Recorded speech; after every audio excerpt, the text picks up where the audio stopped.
of the commissioners for agreeing to provide us with your testimony this afternoon. Himofala yettude do in the commission ren jabugol ma pour alugol jotna do seriagal mangal yeso commission on. I have already been introduced. My name is Sagar, and we met at the Mile 2 prisons on Saturday. We ganko mo wi Sagar ko gonga on hawrino nu asewe yawtuno do on woni ga kasoto. And you agree that is where you're presently being imprisoned? Ni ko ton joga don.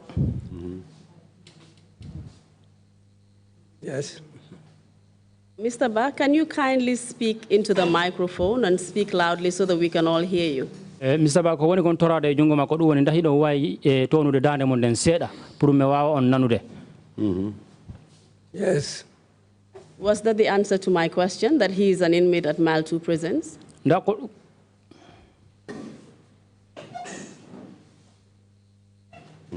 Ndako landi do kon ko dum o wi wonde ma ndahi ni hidon joga ka kasoto. Yes. I'm sure you're happy to be out of confinement at the moment and outside your prison uniform as well. Obi mo sikki wonde ma de ni ka wondon do hidon don welti seeda pour yaltube yaltini ko kaso ka confinement ka joga don to ete on bortama uniform on ka jodi don do no samore seeda mon e mon seeda. That's very good for me. My role here today is simply to guide you through the relevant portions of your testimony. Wi hande kanko do ni jonde den wonden do den ko dum woni o fecca yeso mo dum woni seedegal mangal o wonda arde jonnugol dongol pour o walla ma e seedegal mangal. Yes. I will also interrupt you from time to time with questions that I may have. E nder seedegal mangal wattuji go heboto wonde mo wattu mo wandanda wonde ma o tajita yeso ma e nder haala ma kan o lando ma landi. Yes. As you're speaking in the fuller language, there will be simultaneous interpretations into the various local languages. Tenini ka wondo seedegal mangal ko pular ko dum subida wida ko pular harata te hida foti mo famina ma wonde ma kanderni jonde ne ka wonden do halaji di no nantide halaji ce men wondi ka leydi do. Yes. Therefore, kindly make your statements brief and clear for the benefit of the interpreters rather, and the audience. Owi aw e dow dum himo toroma wonde ma sida jonnude seedegal mangal wada fere hala ma kan ko jaboto ko landi so landi ke ma ko jaboto da kon rabbindina dum seeda yiyay menen nantino be wonbe baawo ga ben kadi hara men hebay nafoore e mum. Yes. Mr. Ba, can you kindly say yes or no when I ask certain questions rather than making that sound that you keep doing? O wi Mr. Ba ha joni himo toro wonde ma e dow ma wonde ma si o landike ma wonde go si o landike ma hida way jabade e ma ala ko dum buri wigol hida yeja hoore den tan. Ay so lamnya ko ngandumi mi halat ko mi anda ko mi ala. Yes, I will do that, and I will also answer your questions. I will say what I know, and what I don't know, I will not say that. Thank you very much. This is just so that the audience are able to know exactly what it is that you said and nothing is left to doubt or speculation. O wi a jarama e dow no dum ko wallugol yimbe be andanda wonde ma hibe jentino en fewndo do ni kanyum e jodi be do be pour be anda wonde ko woni feƴƴude do kon hara e goddo wiane mi sikki tan. Yes. Before I start asking you any questions, I would just like to give you a brief overview of the different areas we'll be covering in your testimony. Awa ni fewno do en fuddade yewtere den o falama fuddanade haalande e jonde men de jodi do den sengo go memo tengon e der yewtere den o falama haalande en goddi e mum. The main focus will be on your treatment as a prisoner currently in the prison system. Oy premier ko adorten ko dum woni nde wonno wonde maka kaso hida soka ton joni no jogoroda ton ko honno jogoroda ton ko dum falde yewtude e fimu. The general prison conditions at Mile 2, Janjang Bure, as well as Joshong prisons where you have been imprisoned. Si feƴƴe ɗum ɗimmum ɗum ko ɗum woni fof kasoji ɗin tati wonɗi ka leydi ɗo ɗen ɗum woni Janjambure Mile 2 kañum e Joswande place ji ɗi andandama wondema ɗin fof a meeɗama sokede e mum ɗum kadi en daaray e ɗin ɗon kasoji fof ko honno to wa'uno. Your role on duty as a mess boy as well as a chief mess boy within the prison system. Te place mum makama mo jonnaɗa toon ɗum woni mess boy ligge maɗen ko honɗum woni ligge maɗen ko e nder ɗum ko jonnaɗa ko ɗum woni mess boy ko honɗum woni golle maɗen. In respect of the prison conditions, particularly at the confinement wing at Mile 2 prisons, we would like to ask you the following areas. We kaso on ton no way ton non men faalete landade ma landi di andanda ma wonde ma di woni do woni harde haalugol do kon. We would like to know about the conditions of the cells and provision of basic facilities. Men faalete andude sel on der sol on ton ko honno way kanyum may sita ka der sel ton ko jondete da kon ko nafitorta ton kon ko honno dum kadi way. Food and nutrition. No tawa e mum dum woni nyaamete on kanyum may nyaamete on kadi moƴƴugol nyaamete on kadi ko honno dum way. The poisonous cow incident. Dum woni nagge ngambe wiibe be tuumido be wi wonde be addani on to be meedi on addante ton nagge nge andada wonde makko nagge jibuno nge ko wadange kadi poison. The theft of prisoners' foods and other facilities. Kanyum may tuumal ngal be wingal kadi wonde ma sokabe ka kasoton be nyaamete mabbe addante ko be addante kon supply ton ko be wujjay dum kadi ha en daara e fimu. Common ailments and diseases in the prison. Dum woni nyabbeli go ko andanda ma wonde ma wi dum kadi non naata ka kasoton wattu je wattu. Medical attention or treatment that is given to prisoners and as well as denial of same. Wonbe ko sokabe ka kasoton ben kadi dum woni no be nyawndirte non sibe nawni kanyum may kadi sibe nawni kadi wattuji go heboto wandata wonde mabbe jabatabe pour be nyawndo e.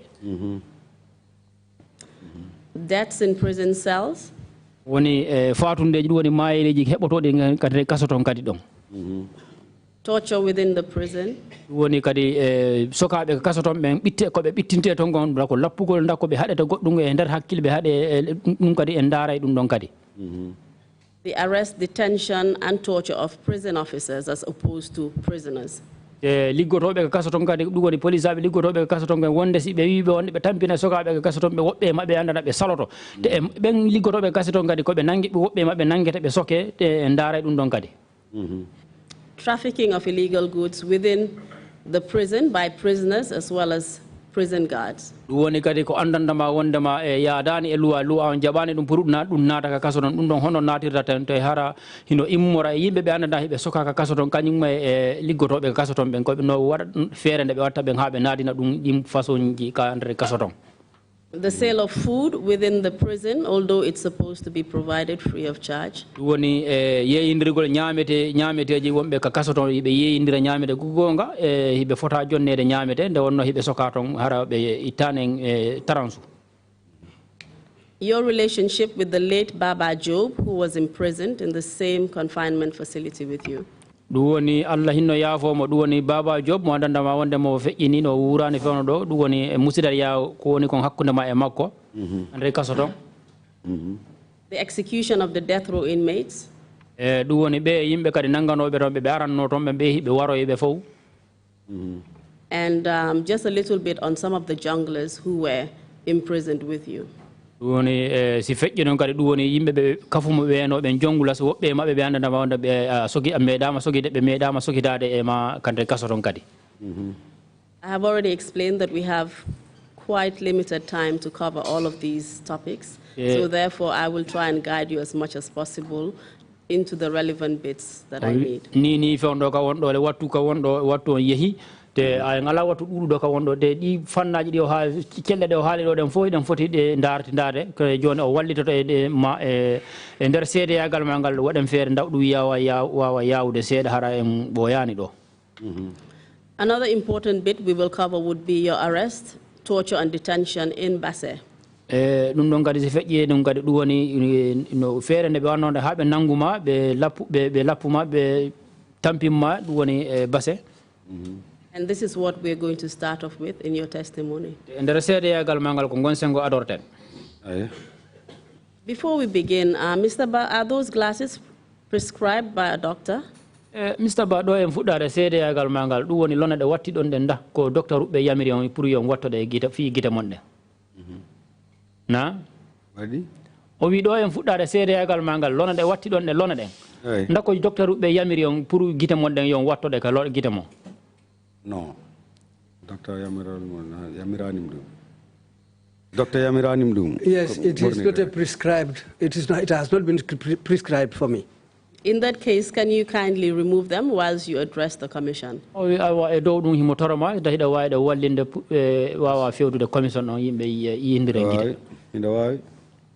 Yes, I can take them off. Thank you very much. And I would like to kindly remind you to raise your voice because everybody here in this room needs to hear what you're saying.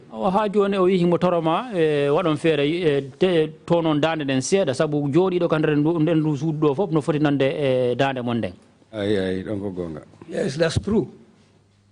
What are your full names? Samba Doro. My name is Samba Doro. Is that the only name you have? Si feƴƴi Samba Doro ba ko ndeng inde tan andira no wandira ka inde wonde. That's the only name I've been known by. What is your place of birth and your date of birth? Ko honto jibina don te ko hitande honde kadi jibina don. Jibina mi ko Saregeda Wulli West. I was born in a village called Saregeda, which is in Wulli West district. And which region is that in the Gambia? Ngo tundu hondu ender leydi ndindo. Tundu Basse. That's in the URR, the region where Basse is. Can you remember when you were born? Dahi don wawi mandida da hitande honde jibina don. No mi jangani mi anda hitande kono mebi duuɓi capanɗe joyi e duuɓi jeenayi hikka. Well, I cannot remember the year. I have not gone to school, but I have 59 years this year. And you've already told us that you're an inmate at the Mile 2 prisons at the moment. Te on haala ni do yimbe wonde ma nini fe on do ka wondo hidon joga ka kasoto. Mi do kaso. Yes, I am still in prison. Where in particular are you detained right now? Te ka kasoton tigi tigi ko honto be joge sango hongo be joge be sokiri o. O min dal kasango fo mi woni yango parce que mi woni no gila ko mirimal ko confinement mi woni. Well, I have been to all the wings because when I came, I started at the remand wing. Mr. Ba, can you kindly tell me where you are detained right now before you go on and tell us the other places you've been detained at previously? E jon non nini do ndahi do way haalande yimbe nini ni ko honto be soki on do on haalande yimbe wonde ma wigol wonde ma celle dem fop e der kaso on ton on medama sokede don nini ko honto joga don o time do mi do der yat même yat. I am still at the main yard at this time. Is that where the general convicts are imprisoned? Hewbe ben dudu ben kadre kaso ton sibe sokama ko ton be jogete. Yes, what be na wade confinement. Yes, most of the people are there, but some are taken to the confinement wing. How long have you been at the main yard? Odu woni ka main yard ton ko on jogama ton wattu jijelu joni nini. No, ko hande wadi mi balde sapo e didi ko mi adda e main yard. Today is my 12th day when I was brought to the main yard. And can you tell me why you were removed from the confinement wing and taken to the main yard? Do way haalande yimbe ko ndum takibe ettion ko confinement be labi on ka main yard. O itimin confinement ko problème nyamete amen me wonno haalde. They took me out of the confinement wing because there was a problem about the food we eat. Can you tell us just briefly what that problem was? Ndar haala rabbidu ka ndahi do way haalande dum don ko honno yaruno. Yes, mi do wawi haalde dum. Yes, I can talk about that. Just briefly, go ahead. Ndar haala rabbidu ka tan do way haalude. On confinement min jodi ton nyamete o no me yiri mo yarani mo ƴaani. We at the confinement, we are sitting there, but the food they bring for us is very poor. Bon, prisoner be fo noddi kam. The other prisoners called my attention. Parce que komi woni chief mess boy. Because I am the chief mess boy. Be wi kam nyamete o dal no wayni wallu en ko an woni hakkunde amen e officer be. They asked me to help them because I am the man between them and the officers. Bon, yami to Dudu Touré. I went to Dudu Touré. Kanko jogi confinement, kanko ni boss. He is the head of the confinement wing. We midem fala ide director. I told him that we wanted to see the director. O fala o ala en hajudal. It looks like he doesn't mind about what I told him. Bon, prisoner be no be bitini kam. Then the prisoners continuously decided to continue to talk to me. So we all collected together, we went to Dudu Ture, all of us, we went there together.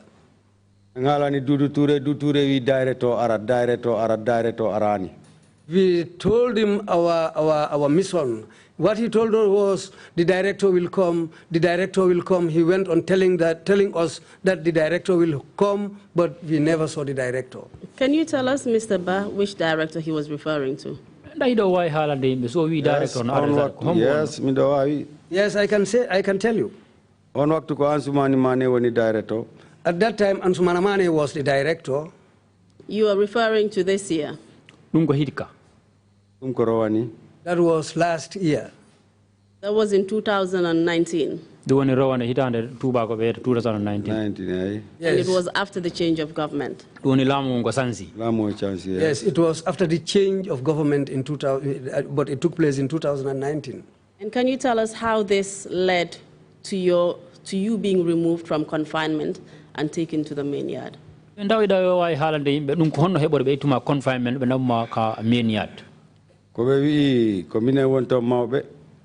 Okay. We, as I am one of the leaders at that wing, so it is we the leaders who incite the younger ones to cause problems for them in the prison. So the authorities regarded your complaint as a problem for them. So they decided to move you all together out of confinement.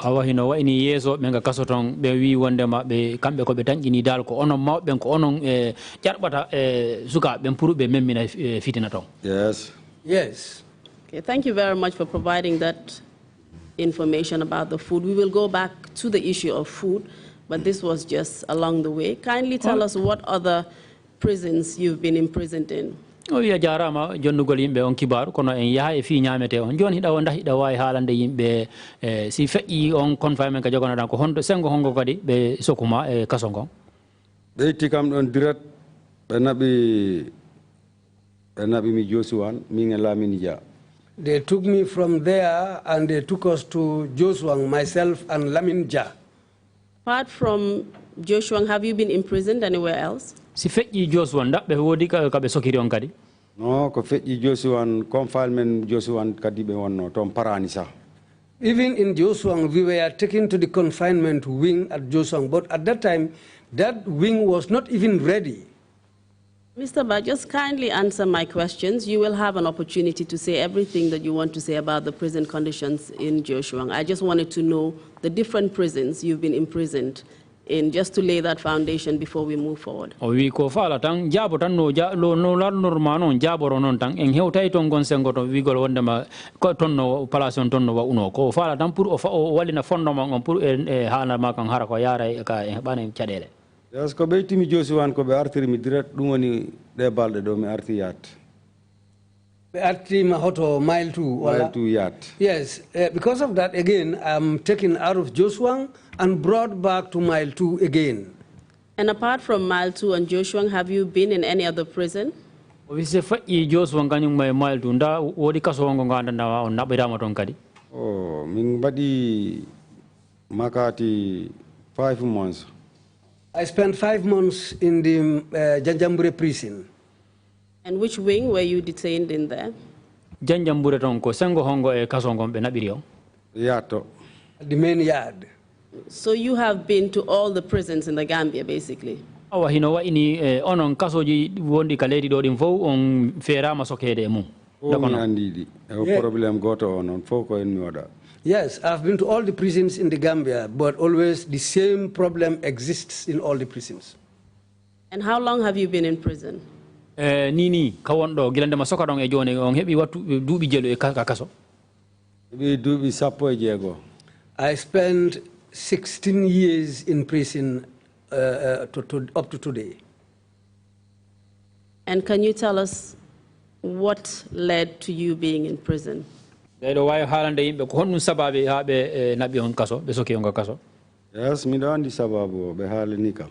Yes, I know the reason. They've told me. Kindly tell us what you know. We mean murder case, Amburobin. I was accused of a murder and armed robbery. And after you were accused, were you convicted and sentenced? Yes,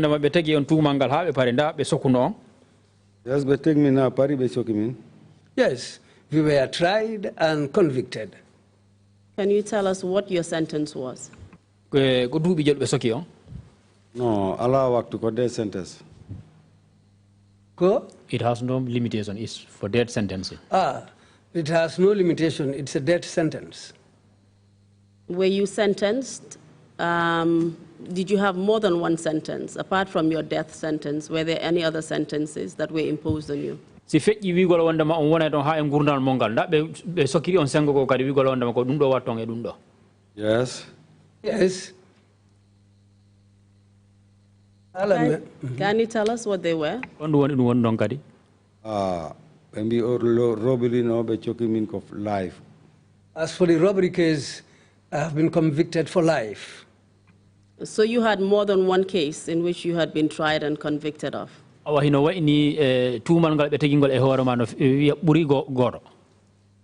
Ay gonga goto ala hen. Ɓuri goto na tuumal goto ɓe tegi e hoore ma. Wana ko tuumal goto ɗiɗi ɓe mbaɗimi. Yes, I was convicted on 2 counts. You've already said that in relation to the murder, in relation to the armed robbery, actually, you were sentenced to life. What about in relation to the murder? What were you sentenced to? On wiɗo wondema ɗum woni robbery on ɗum woni hippagol neɗɗo e fitina wujjugol kadi e haala haɗa jogui bagage joran pour hara gagnemo a wi ɗum ɗon ko nder gurdal ma ngal ɓe sokkuma joni a wi moda on ɗum woni warugol neɗɗo ɗum ɗon ɓe sokkima ha e ɗum ɗon ka fotaɗo warede. Yes, as for the murder case, that one I was sentenced to death. Can you kindly tell us what led to your arrest and detention? Nda hiɗon wawi haalande yimɓe ko ɗum sababi e nangugol ɗon haɓe joɗɗina on dula goto. Sababu ko ɓe nangiri me? Eyi haɓe joɗɗinma dula goto. Yes. Ko ɓe tumimi ko waɗi sababu ha ɓe nangimi? Yes, is these accusations, because of these accusations of murder and robbery, that's why I was arrested. Tell us how you were arrested. Ala yimɓe ko honno ɓe nangirma. Yes, mi ɗo wawi haalde no nangirami fof. Yes, halu. Okay, min mi immi Sare amen, Sare Geɗa. I left our village, Sare Geɗa. Yehi Korosema Manda Duagne. I went to a junction called Crossman Manda Duagne. Can you tell us when this was? Ɗum ko honda ɗum ɗum waɗi. Ko mi yata ɗon ko 2003 mi yehi Korosema Manda Duagne. That was in 2003 when I went to Crossman Manda Duagne. Please continue. I will interrupt you from time to time, but please feel free just to continue with your testimony. Ina way kondinde haala ma kan kono wattuji go heɓoto wandandema wondema o taƴƴita e yeeso ma pour o landoma. Okay, ko mi yehi Manda Duagne. When I went to Manda Duagne, it was in 2003. When 2004. I was there till 2004. Ami darnani ora am galle ami pari. I built my compound there until it was ready. Because that place, they used to have a big weekly market there, locally called Lumo. I have a younger brother in Spain. After building my compound, my younger brother in Spain also asked me to help him so that he can also have a compound there. No problem.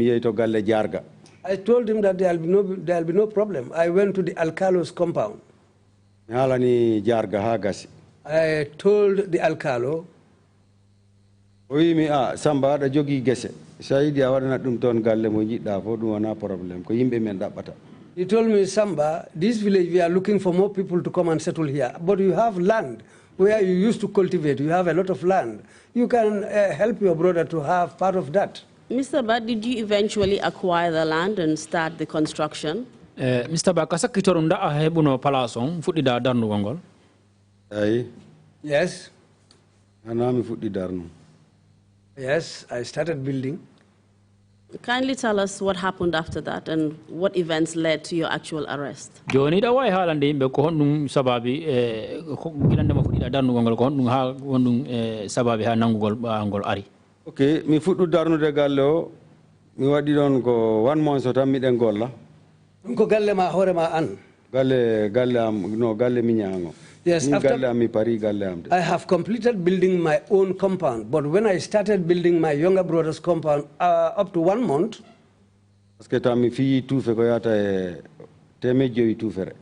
I had already made about 500 blocks.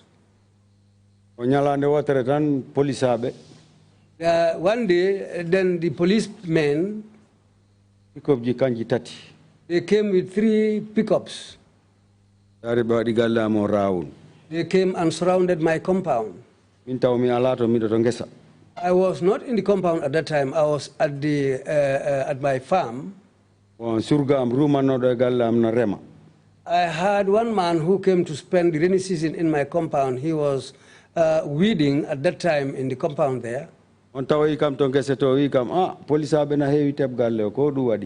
He came and found me at my farm and told me that policemen are full in your compound. What has happened? I said to him, well, I don't know what has happened. I said to him, but let me go back home and find out what is the problem. I came until I entered my compound. I opened my compound's gate and I went inside and I discovered that my compound was full of policemen. Can you tell us what kind of policemen were at your house? What unit of the police?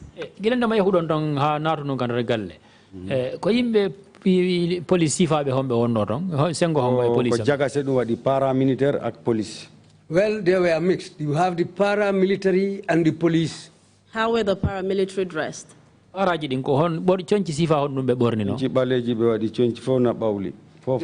wore black. The paras wore black, all of them. Did they carry anything with them? They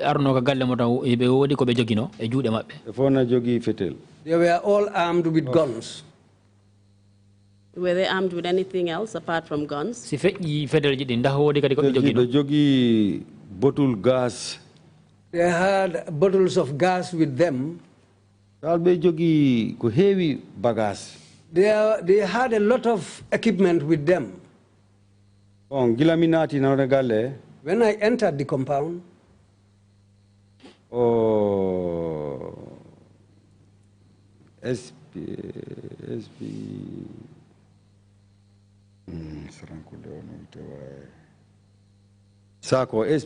SP Sako. A man called ASP Sako. He asked me, are you the owner of this compound? Yes, I said, yes, I am the owner of this compound. Samba Doro. He asked me, are you the person called Samba Doro? Yes, Samba Doro. I said, yes, I am the man called Samba Doro. On time, we come Mbendi Udidon. On time, that time they started beating me, so which really made me to become confused. Mr. Ba, can you just tell us who Mr. Saho was? Was he a police officer or a paramilitary officer? Police officer. He's a police officer. Did he appear to be the leader of the group that came to arrest you? Da, ema gila yida motong no hollima wonda ma kanko wonno yeso kafu on ton. No halnani on time ko kanko woni mawdo. At that time I didn't know and he didn't tell me who was the leader of the group. You said they started to beat you. Can you tell us on whose orders they started beating you? Awi wonda makadi yida rambe dima lapude. Nda ida wa halande yimbe ko do kongol hongol be yamiro gol hombo be wumma lapirde. O wi tan ko woni joma galle wi mi yes ko mi woni joma galle. Ko woni Samba Doro bi mi yes ko mi woni Samba Doro. Suka wonno do bawa makko Mbendi, wi muste Mbendi. Yes, the moment he asked me, are you the owner of this compound? I said yes. He asked me, are you the man called Samba Doro? I said yes. There was a young man behind me called Mendy. He He took his AK-47 gun, Baginedo. the knife which they fixed on the gun. When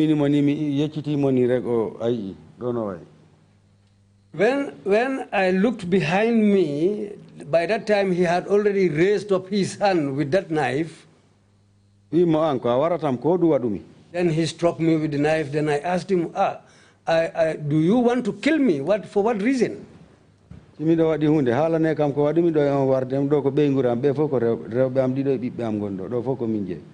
said, if I have committed a crime, before you start doing these things to me, tell me what I have done. Look at my wives, and these people and these children are my children. Before you fall on me like this, tell me, what have I done? Did you sustain any injuries as a result of the knife? That was struck on your head. Yes, I was seriously wounded. Can you tell us the nature of the wound and what was happening at that time? Then Ganyande,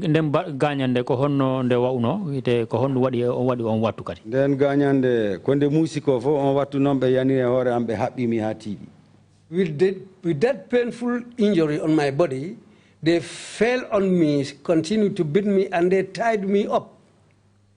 When you say they, Mr. Bajas, hold on. When you say they, who are you referring to? The policemen and the paramilitary, both of them. And were they acting on anyone's orders, or were they just doing things on their own? On time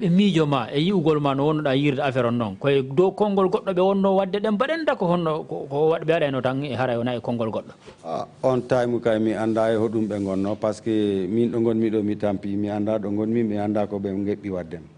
At that time, I cannot know whether they were giving orders or what, because I was in severe pain. They were on me. I don't know what was happening. These people were maltreating me like that. And what exactly were they doing to you? La pugol paipuji be njogi paipuje pade mabbe be lata ayi no be habbiri mi bogidi ayi bogidi na way judam defo ayi. They were beating me with pipes. They were kicking me with their shoes. And I was seriously tied up. You can see the mark of the ropes on my hands. What did they tie you up with? Ko bogi baleji mi anda di bogi ko façon bogi odum bogo cew ko ni tam bale way. There were small black ropes, but very strong. This is the type of rope they used to tie me up. And which parts of your body was tied at that moment? And there's a single bandu monghongo be hap by no. You damn de be wadi bawo be happy. They damn de be by force. They used force on me to the point that I thought that my arm was going to be dislocated. They put my hands behind me and tied me very, very tightly. Was it only your hands that were tied? My legs were also tied up. So you were restrained and immobilized. Oh, you know what?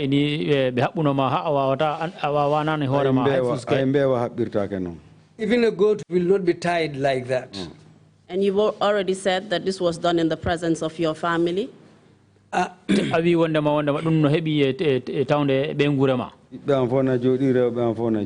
wives were all there. My children were all standing watching. And can you tell us at that point what the nature of your injuries were, starting from the wound on your head? What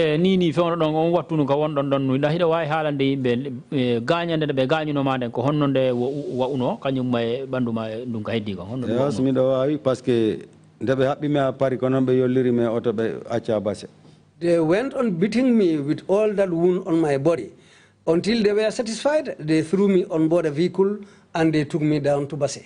Before they threw you on the vehicle and drove you to Basse, can you tell us if they accused you with anything or told you what the reasons of your arrest were? They didn't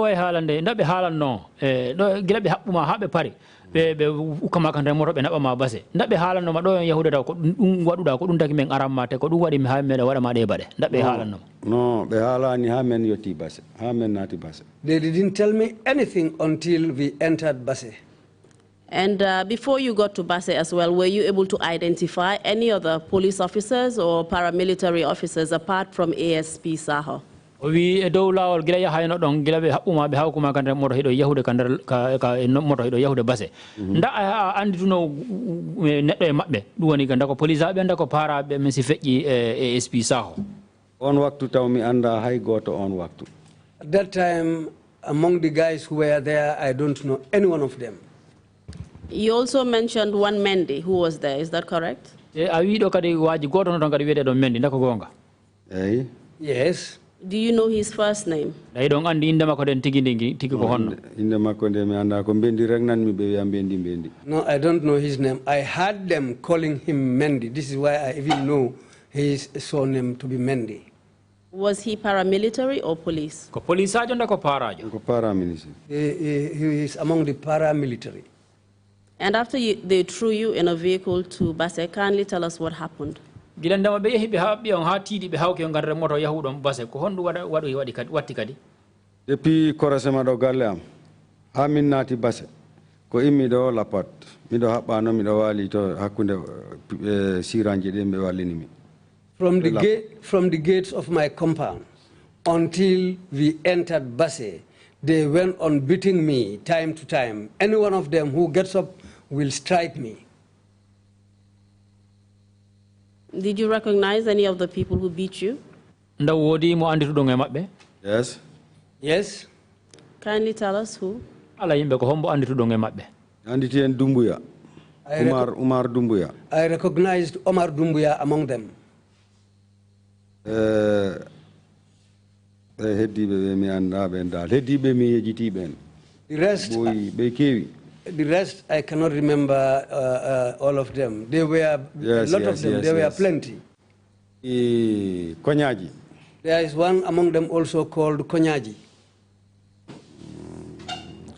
And can you tell us whether Dumbuya and Konyadi were both present when you were being arrested?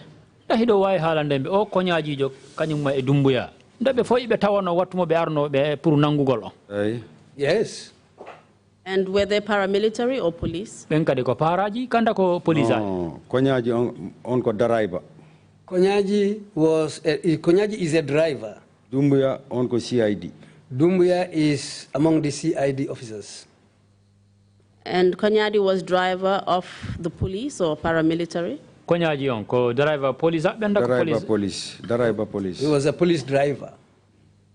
Would you happen to know any of their ranks, both Omar Dumbuya and Konyadi? on koñaji kañumma e Omar Dumbuya nda hiɗon anduno makamuji maɓɓe ni ko honɗum wonno No, taw mi anda. No, at that instant I didn't know.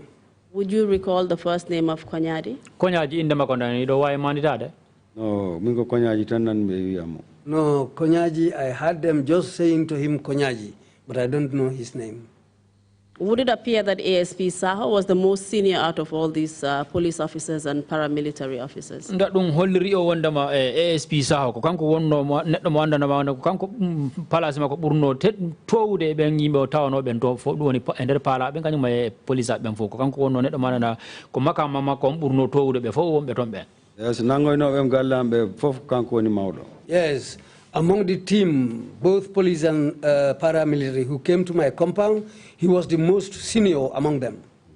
And apart from the paramilitary, the police, yourself, and members of your family, were there any other people present during your arrest? wattumo ɓe arno nanngugol ma si feƴƴi an e paraji ɗin kañumma e ɓen gure maɓe kañumma e police aɓe tawanoɓe ɗon ɓe nda woodi woɓɓe kadi tawanoɓe e nanngugol ma ngol Sare nde fof dogno ari sare nde fof arno ilara kono andi ko ladde ɓe cuusanade galle ɓe yurno. Well, the whole village, I can say, came around to see what was happening. But as it was a village which is in a remote area, nobody dares to enter the compound. They all stood outside the compound. Can you remember how long the beatings went on for before you were put in the truck? nda hiɗo wawi manditade ɗum woni gila ɓe nangi on hiɓe lappugol on da hiɗo wawi haalude manditade lappugol ngol yeehi ha wattuji jelu ma minitaji jelu miɗo maniti balɗe tati miɗo lappe 3 days miɗo lappe. I can say that the beating that went on for 3 good days. What I meant to ask was how long the beating at your house went on for before you were arrested? We ko woni ko landade do be jaggude ma be nabude ma ka galle ma ka suduma lappu gongol ko be lappu ma tonkon dum hebi wattuji jelu ma minitaji jelu be lappa ma do be nabude ma base don mi anda no foti parce que gila mi den don ha min giwi don bi ma ha min nati base ko lappugol gila galle ma base ko lappugol. I cannot remember the time span of the beatings, but they beat me until they put me on board the vehicle, and all the way going to Basse, the beatings continued up to the time we entered Basse. And you've already said that those who participated in your beatings during the journey to Basse were Konyadi and Omar Dumbuya. te a wiiɗo wondema e dow laawol fo gilandema ɓe yahayno ɗon kan remmoto yahugol ha base keke saare mo ha base tawaɓe e lappuɓe maɓen ko ɗum woni koñaji kañumma e dumbuya e mbendi dumbuya and mendi koñaji dumbuya mbendi koñaji dumbuya and mendi were the people who beat me most. And at that point, were you the only one who was arrested? Was there any other people who were in custody in the car or other cars that had come?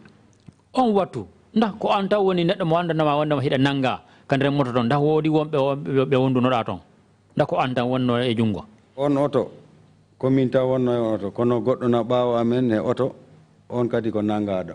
Yes, the vehicle where I was the only one there, but one of the vehicles behind me also had another person who was also under custody. And who was he? hombo wonno on ɗon moto wonnoɗo ɓaawo mo on nangaɗo on ko sarankulle wiye balemme sona. The man is a Sarahule man called Balemme Sohna. And can you tell us whether he had anything to do with your arrest? nda on Balemme Sohna nangugol ngol ɓe nanguga mangol ndax hiɗum hiɗo ko gootum ko gootum ɗum ɓe waɗi men tuumal kono noon men nangidaka waktu gooto. Yes, he was also accused of the same crime as me, but we were not arrested at the same time. Do you know how he was arrested? ndax hiɗa andi ko honno ɓe yaari ha ɓe nangi mo yesa ko ɓe haali ko mi nani. Well, what they said and what I heard from them. Who is them? sa wi kamɓe ko hombo woni kamɓe kamɓe polisaɓe ñoom kamɓe Famara Diallo en Dumbuya en. The policemen, Famara Diallo and Dumbuya and the other men. Tell us what they told you. haala yimɓe ko honɗum ɓe wi'uma deme yetti base ƴiƴandanta e yuppima ha joni mi wawa haala mi wawa jooɗo ko ɓe miɗo waali rek. When we reached Basse, I was just flat because I bled a lot on board the vehicle. So by the time we reached Basse, I was almost semi-unconscious. Where were you bleeding from? ko honɗo wonoɗa yaltinde ƴiƴam hoore am nde ɗo e ɓaawo am ngo dote ɗum fof ne yalta ƴiƴam dal. The main wound was on my head, bleeding, but other parts of my body also bled, like from my back. And was that as a result of the beatings you sustained? te ɗum no sababi ko ɗum woni lappugol ngol ɓe lappi on ngol ko ɗum woni sababu lappede. That was all from the beating. Kindly tell us what happened when you got to Basse. Where were you taken to? joni ɗa wawi haalande yimɓe ko honɗum waɗuno gila hewtuɗon Basse ko honɗo ɓe naɓiri on e Basse o koɗo police line ɗo tan ɓe waɗi mi. They took us to the police line in Basse. Famara Diallo ari wi kam Samba mi winum nam. Famara Diallo came to me and said, Samba? And I said, yes. O wi rowani waranoɓe rowani sarankulle baranoɗo jaka ko groupe maɗa. He said to me, last year, the Sarahule man who was murdered, on the whole, it was you and your group who murdered the man. Wimi Famara Diallo ina wi mo min ko ɗo mi jibina. Mi siko mi bandi hay goto anda ɗum min meeɗa andu ko woni nguyka mi wujata. I said to Famara Diallo, I said, Famara, he said yes. I told him I was born here. I don't know the art of stealing. I have never stole from anybody. I will not do anything like that. O wi mi Samba minum nam o wi mi an andi mi haalannoma mi nangete mi bonnuma aduna. He said to me, Samba, I said yes. He told me, well, if you can remember, I once told you that I will catch you and I will destroy your world. Inu Famara min ko ɗum mi wanma. I said to him, Famara, what have I done to you? He said, did you forget where we met? Yes, I told him, yes, I can remember where we met. But the lady in question we were all after was not your wife. She was not my wife. She was a woman. She was a free woman. Mr. Ba, who was Famara Jallo? He was the commissioner of police in Basse. And you've mentioned that you had a problem surrounding a lady. Yes,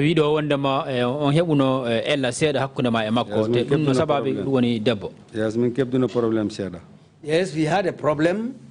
And you're saying that is the reason why he had it in for you. Yes,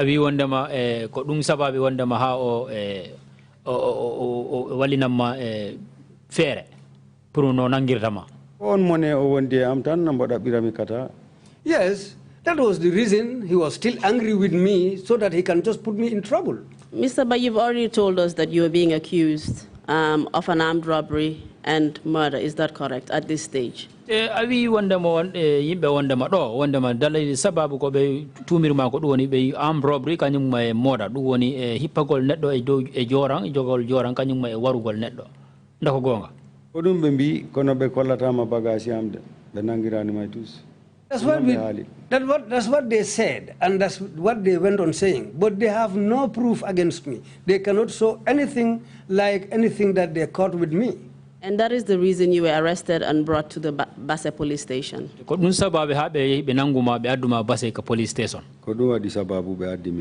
was the main reason. Can you tell us what happened when you got there? When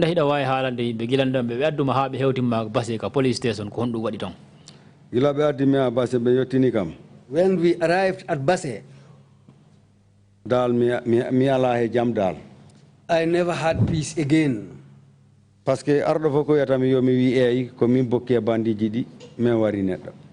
all of them, anyone who comes, will just tell me, just say yes, you were among that criminal group. I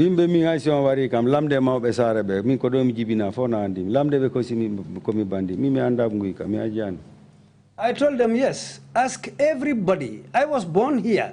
There are elders in this settlement who know me very well from my childhood days to this point. Ask them whether I am a criminal. I have never committed a crime. I am not a criminal. Mr. Ba, can you tell us about how you were treated when you got to the Basse police station, please? Mr. Ba, how you nini found oga wondo? Ndaida wai halande imbe. Gilanda mabeyadi ma habi heuti maka police station. Ko hono be jogorno maka police station dong. No boni. It was really bad. Tell us how it all started. Ala yimbe ko hono dum fo fuddori. E jogor ko ma no be jogor ma. Fo no fuddori gila me yotti Basse be libi kam do der police station do. When we reached at the police station in Basse, they threw me down. I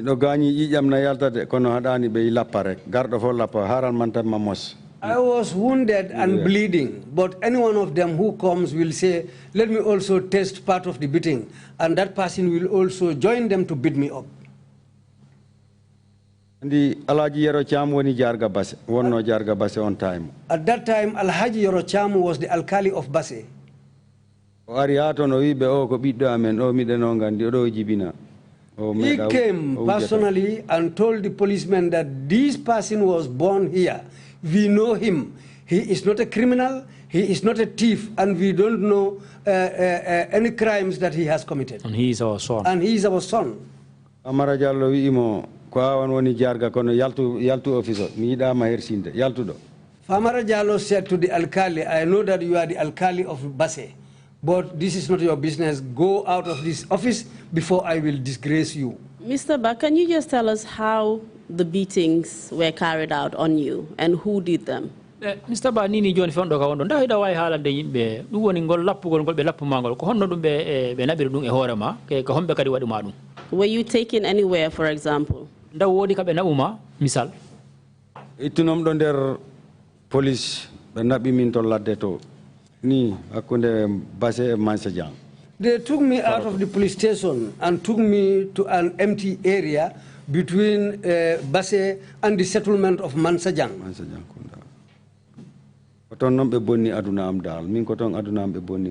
That's where they destroyed my world. And what did they do? Mr. Ba, I know this is very difficult for you. Take your time and just slowly, step by step, explain what happened. This is very important for our investigations, and that is why we have to put you through this. Mr. Ba, ko woni ko wiide do ko dum woni mo andi ngodo sengo si halama hareno musi ha e ma kono e motoroma wada sese pour men ko halta kon fom men fama laba men sabu ngodo sengo hino nafi no hebi nafa ya men ha dum woni surtout yimbe amen lijjintino ben nde jonde. No problem. Awa halde kontina kala ko be wadima hal dum fo. Okay, gila be nabi mento faroto. They took me to the rice fields. Borti chomchi am di labi Famara Jallo. The Famara Jallo took off all my clothes from my body until I became naked. We Dumbuya okambo gidi. He said to Dumbuya, give me the ropes. Dumbuya addi handcuff o wi no wana handcuff ko bogi. Dumbia brought a handcuff, but he said to Dumbia, no, I don't want the handcuff. Bring ropes for me. Bon, Dumbia oki dumbo gidi. Dumbia gave him the ropes. That was the time he called Mendy. No, or not the Konyaji driver. He called Konyaji the driver. Kanko Famara Jallo. And he himself Famara Jallo. Nangi kambe habiri mi bawo hagasi. They caught me and tied my hands behind me again. We beda imine modo. He told them to lift me up. Iminim be wadi hore am de lady. They took me up and my head was hanging downwards.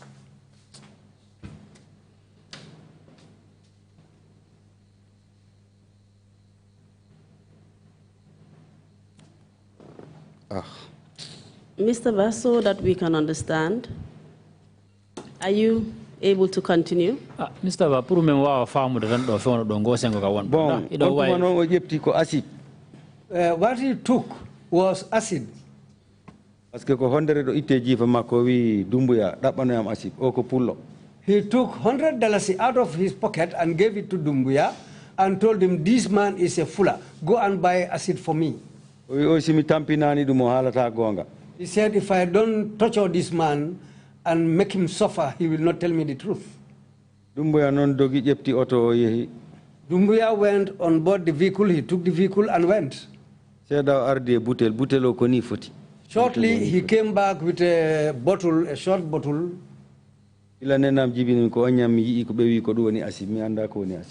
I was, from the day I was born, I've never known what is acid, I've never seen it, but that was the day when I saw acid with my eyes.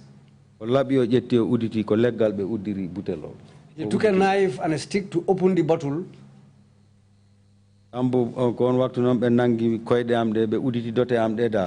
That was the time they separated my legs and opened my private part.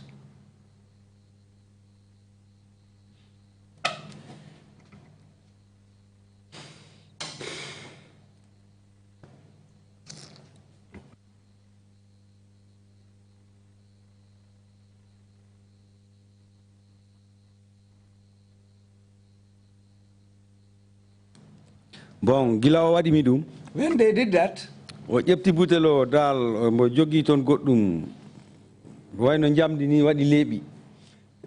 opened the bottle, he was having something, a stick-like something. At the top, it looks like it had brushes on it. That's what he will put inside the bottle until it's fully wet. And he will take that and put it in my backside. The pain went all the way to my head. In fact, the pain, I always think that somebody was having a knife and turning this knife in my head.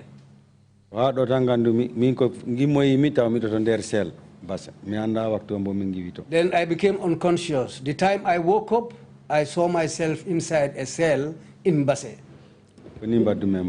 This is what they did to me. Mr. Ba, I'm sorry that I have to take you back, but just so that we can understand fully, you said at this point you were turned upside down. Can you tell us how that was done? Were you hanging from something, or did they physically turn you upside down? Mr. Ba, o ni fondo ka wondo ati aya foto seda o fala marutinde seda bawo awi wonda mabbe gilabe na uma ka sera sare ka police be yalti mabbe na maga sera sare to be nanguma be jundituma horande ñun junditi ley nda ko goddum be yowno ma nda ko kambe tigi nanguno ma juude mabbe be jundituma horande no junditi ley be yowani maydula ko kambe nangimi be walli horande woni leydi taw juude na habbi bawo. Well, after they tied up my hands, it is they themselves who lifted me up, turned me upside down. My head was hanging downwards. They were holding me up. My legs were up, and they opened my legs.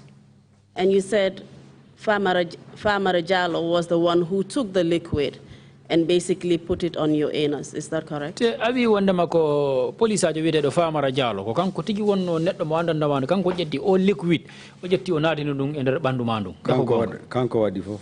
It was him who did all that to me.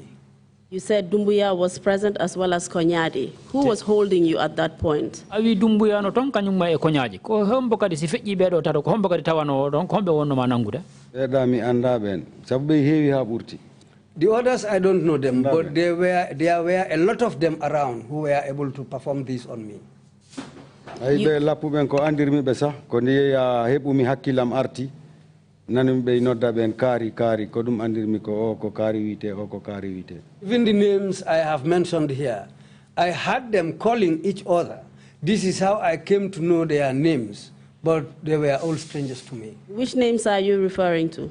In the honde the kanko Konyaji, the man called Konyaji, Mendi, Umar Dumbuya.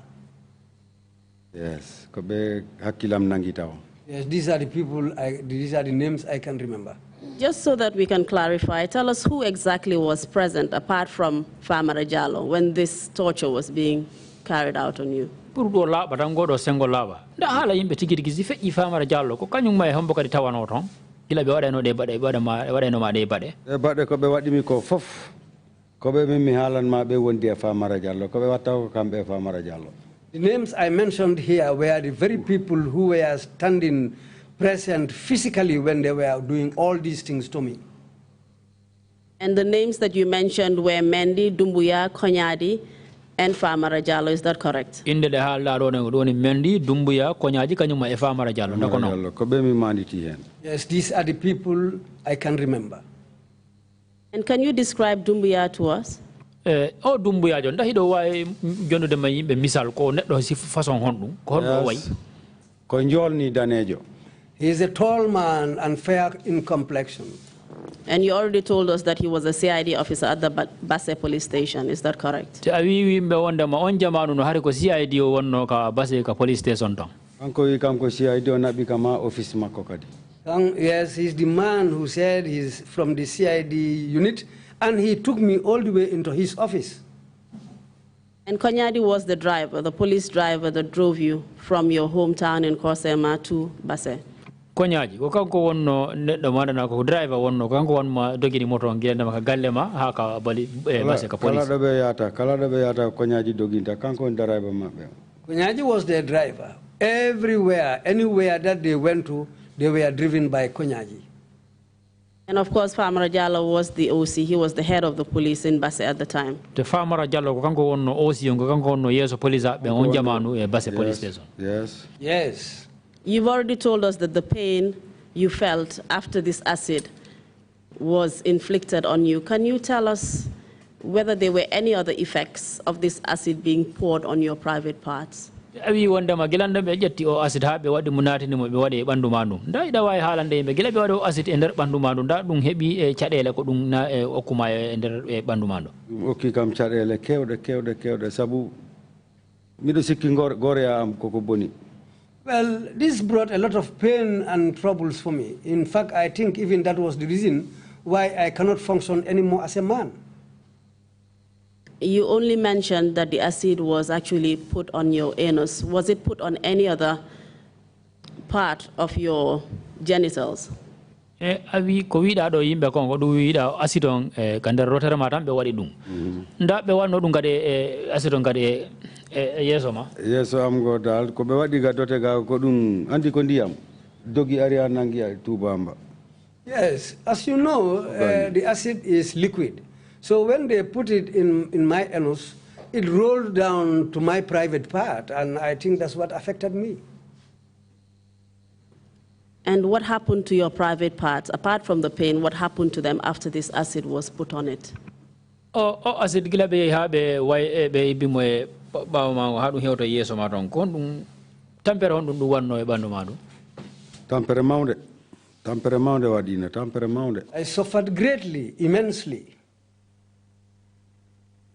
And when you looked at your private parts, what did you see?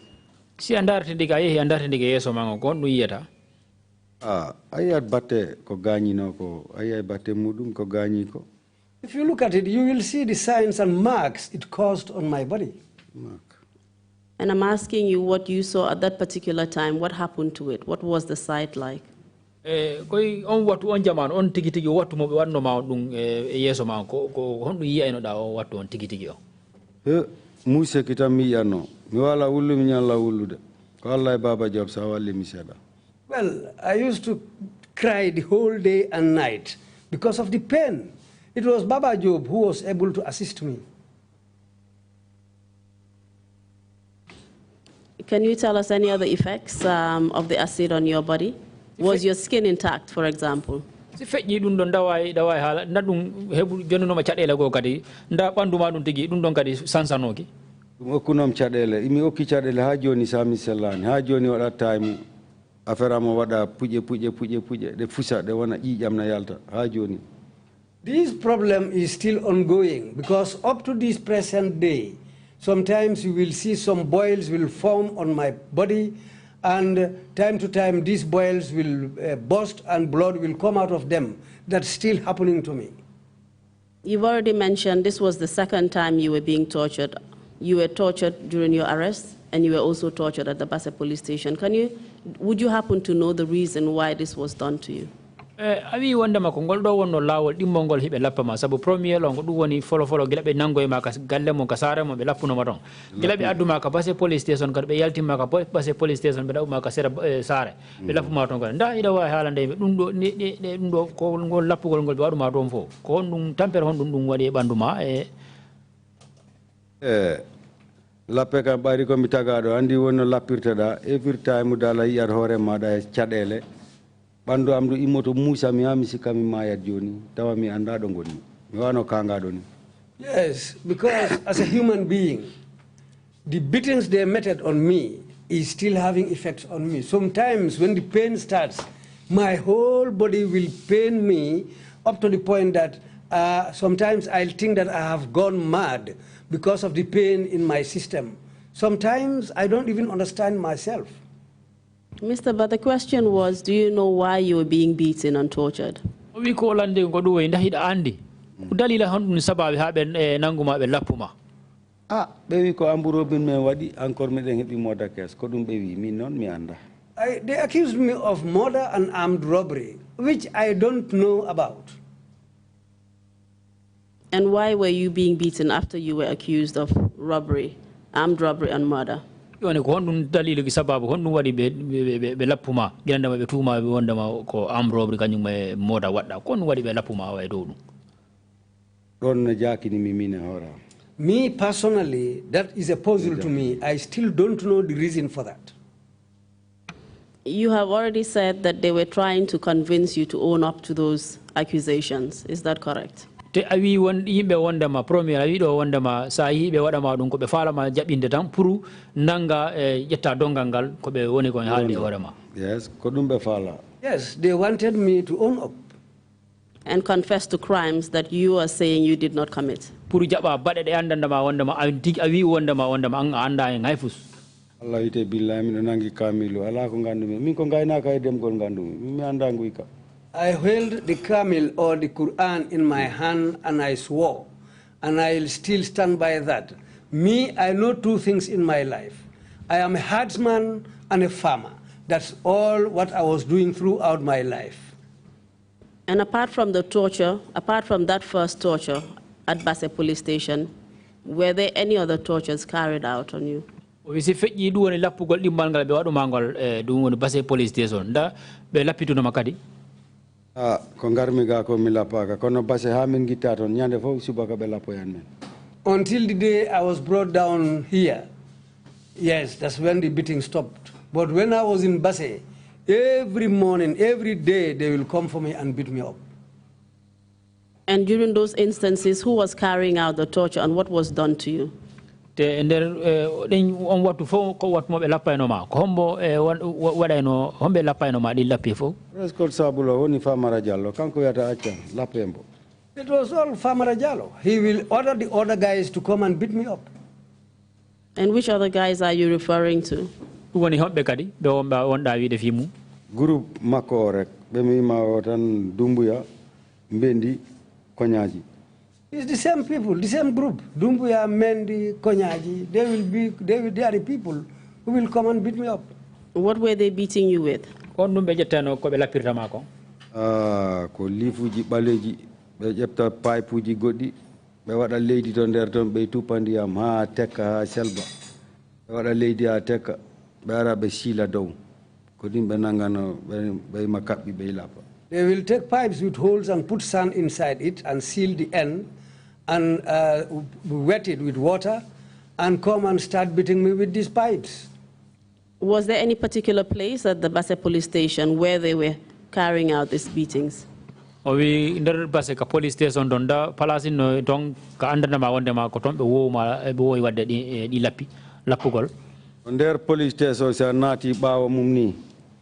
If you go into the police station at Basse and go out of the building or behind the station, they don't ban no legal. There was a legal no be asingay katam be jepti legal mangal yorngal be wadi don. They dug holes there and placed big sticks inside these holes, and these sticks that they placed there were the sticks were the trees where they'll take me up and put me there and start beating me up. Sibe ngadi kama don ko be ni be wata juudam de be wada ga bogol mi filo legal ngal by force. When they take me to these trees, they will tie each hand to one of the trees. Both hands will be tied to a tree each, and then my hands will be open, and they will come and stand and start beating me up. And when I am tied up in that position, they will come and beat me until when they feel tired, they will leave me there and go. Mujebi Sako, kanko wonno mawdo mabbe ko andi ko kanko nangimi. Sako ya nomi. In fact, when they came for me, they were led by Saho. Sako ariwi be acce o ay hunde wadani acce o. Saho himself came there one day and told them, leave this man alone. It's now apparent that he didn't do anything. Famara Diallo luki e hore makko isa yaltudo si wona do mi bonnan magolle imodo. Famara Diallo shouted on him and told him to leave the area, to leave the premises, or I will make sure that you are dismissed and your job will be terminated. Mr. Ba, apart from the use of the acid and the beatings, was there any other kind of torture that was inflicted on you? Mr. Ba, ko woni ko wiide wi si feƴƴi wondema ɗum woni acide mo ɓe hibbi on e ɓanndu mon ɗum kañum e lappugol ngol ɓe lappi on ngol. Nda woodi kadi lappugol sifangol ɓe waɗi on? No. Ko lappugol ngol tan e acide o tampini. It is the beatings and the acid which were my main problems. And how long did you remain at the Basse police station? Wonugol ma Basse ka nangaɗa toon a heɓi toon wattuji jelu ma balɗe jelu ma lebbi jelu? Mi waɗi nder Basse 5 months.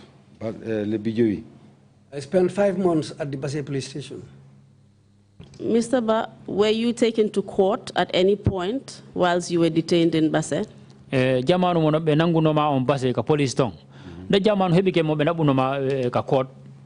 On tuma ɓe ittimi ɗon ɓe naɓi Madisire Balde. On tuma ko Balde woni ñaawo Basse. They took me to Balde. Balde was the man who carries out trials at Basse. And can you tell us at what point you were taken to the court in Basse? Te Dayda way haalande yimɓe kadi ko wattu hombo hewti ha ɓe naɓuma ka suudu ñawirdu base. dal mi wondi e ɓe ɗon ɓe waɗi ko ɓe faala ko ha nde ɓe tampi ɓe naɓi kam ñawore. I was just with them. They did whatever they wanted to do with me until when they felt tired. That's the time when they took me to court. And before they took you to court, were you charged with any particular offenses? ɗo eɓe naɓude maka suudu ñawirdu daɓɓe taguno tuumal e hoore ma wigol wonde mako ɗum waɗuɗa ko ɗum waɗi meɗen naɓude maka suudu ñawirdu pour ñawugol. Yes, ɓe kala noon ɓe mbimi ko min e bandiji yaadi miɗen wara yimɓe miɗen waɗa jabta bo ɓe bagage ji maɓɓe. They said that I was working with bandits who will go and rob people's properties, armed robbery, and kill people. And did you agree with those charges at the police station? Ngal tuumal ngal noon gila ɓe haalanama ngal a jaɓuno ngal. Jabani ngal ha mi maya mi jaɓata ngal sabu wona golle am. I didn't agree, and up to the day I will die, I will never agree to these things because I've never committed anything like this, and I will not do it. Was a statement obtained from you at the Basse police station? ɗum woni haala ma kan ko basi ka police ton ko toon ɓe ƴettuno haala ma kan e nder bindi ɓe winda haala ma kan. ɗon ɓe windi ɗon ɓe windi wattu ɓe lappatami o ɓe windi ɗon noon mi anda ko haalmi ɗon. Yes, they were beating me at the Basse police station, and they were beating me as they were writing. There came a time when I even don't know what I was saying, so they wrote whatever they want to write. Who wrote down your statement? Kombo wonno windude ko haalata ko.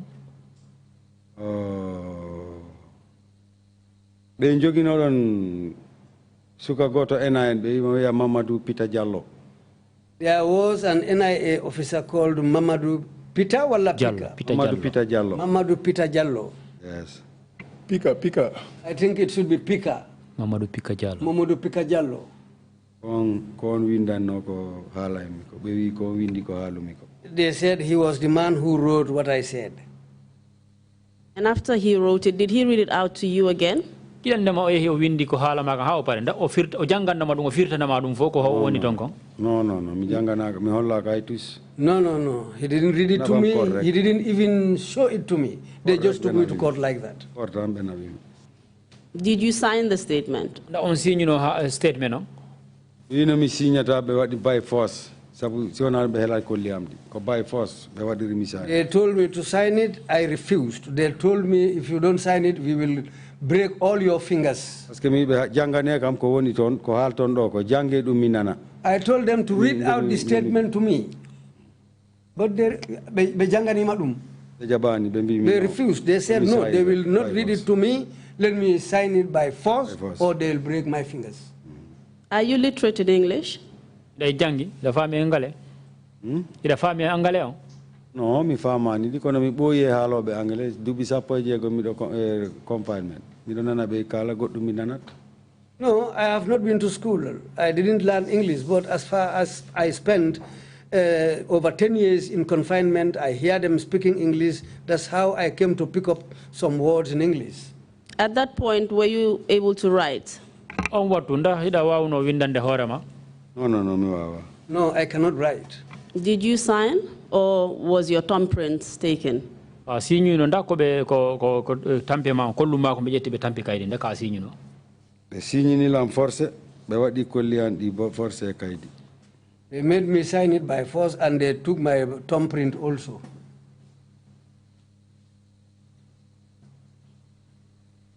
And can you tell us what happened after that?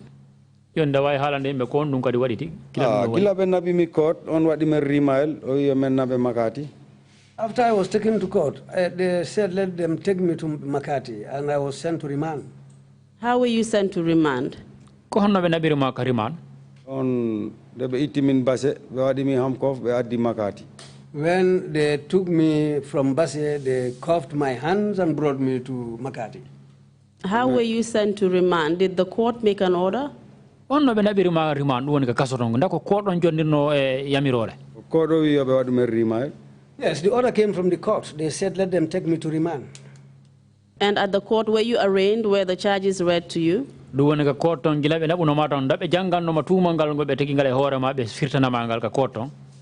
Andi balde ko musidɗo amen o laaram tan kanko tigui o wulli o wi joni on jahar rimayel ha mi laara golle am ha mi laara no mbaɗanmi on. Balde happens to be a relative of mine. When he looks at me, he used to cry. And when he just said, yes, I will look at how things are going. And this is how I was taken to remand. Which particular court was Balde presiding over? O Balde jogo court hombo on no wadde de golle ma court hombo on no nyawde. On waktu ko magistrate court o woni. He was at the magistrate's court at that time. And why would he want to cry when he saw you? Kon num taki so yi mata o faalete wulude.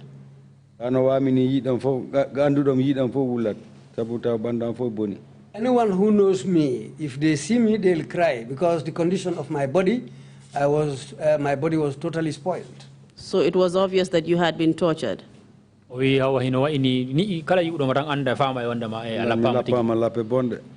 anyone who sees me will know that I was severely tortured, I was severely beaten. And did the magistrate say anything or do anything about that? Magistrate on gila yi uno manda o wadi ko hali munda o warno hen goddum kadi. Oui, mi do ideal kono mi susa si mi alan min gollam bonat encore mi do be mi wawi bonnude min kadi. He said he wanted to say something, but if he says it, his job will be terminated.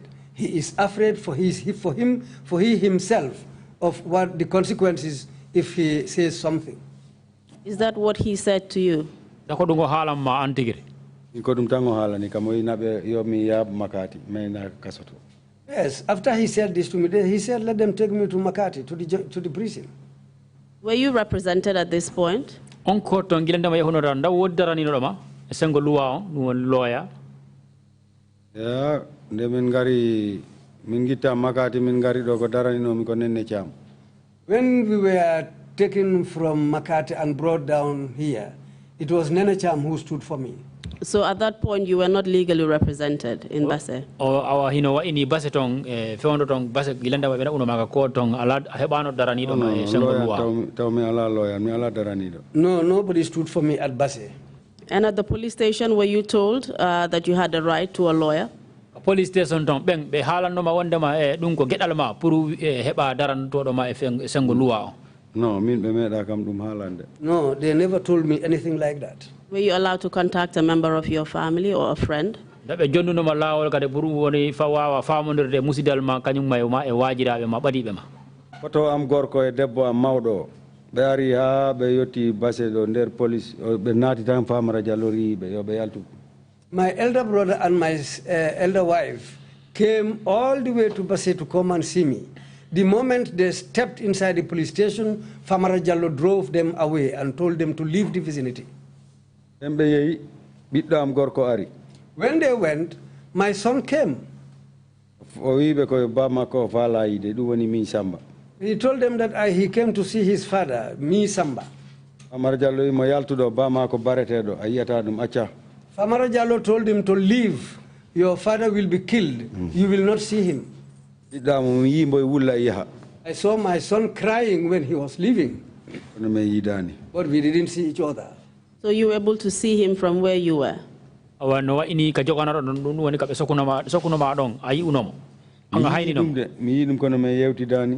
Yes, I saw him at a distance, but we were unable to communicate.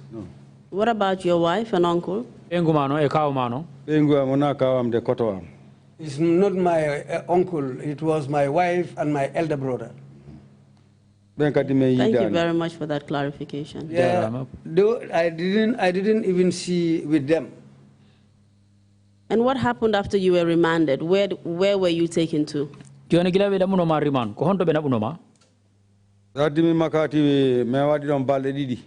brought me to Makati. I spent 2 days there. Then they brought me directly to Mile 2 and took me directly to confinement. How were you transported from Janjangbure to Mile 2?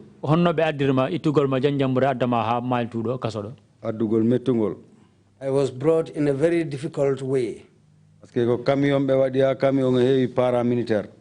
I was put in a big truck which was full of paramilitaries.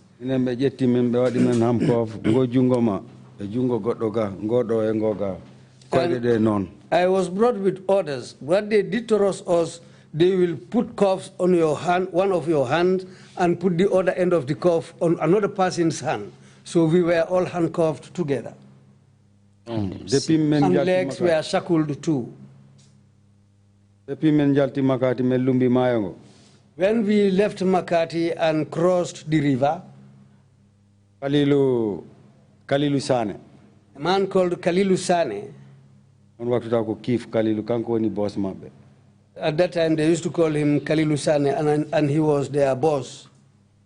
Oi men onon ko waretebe oi parabe si on lappadim be gadde lo ci lappe be ko waroytebe. He told them these people are going to be killed. If you want to beat them, bring sticks and beat them up. They are going to be killed. Parabe wondi be ben ko suka be ko lappu wargol neddo be andi ko dum be wawi. Well, those para men were young men. What they know all about what they know is beating and killing. Gila magati men lappa me jipi maeltu. They were beating us all the way from Makati until we reached mile 2. If one beats somebody up to a point, another one will come and say, okay, now it is my turn. Let me also take my turn. That man also will start beating us. And apart from Kalilu Sane, was there any other officers that you recognized who were beating you? Si iwi Kalilu Sane no wodi goddo e majjidin mo anduda imo tawa ben polisabe wala parabe mo anduda adu andimo wala adu andi inde makko. Grupo mi simi yibe mi hettinalbe kono mi andabe ko group. It was a large group. If I see them, I will recognize their faces, but I cannot call names. I don't know them. What about the prisoners who were being transported? Can you remember one of them? Yimbe manuda be ni nangi dumen yimbe manuda ko onon ben nanga adu andi benna.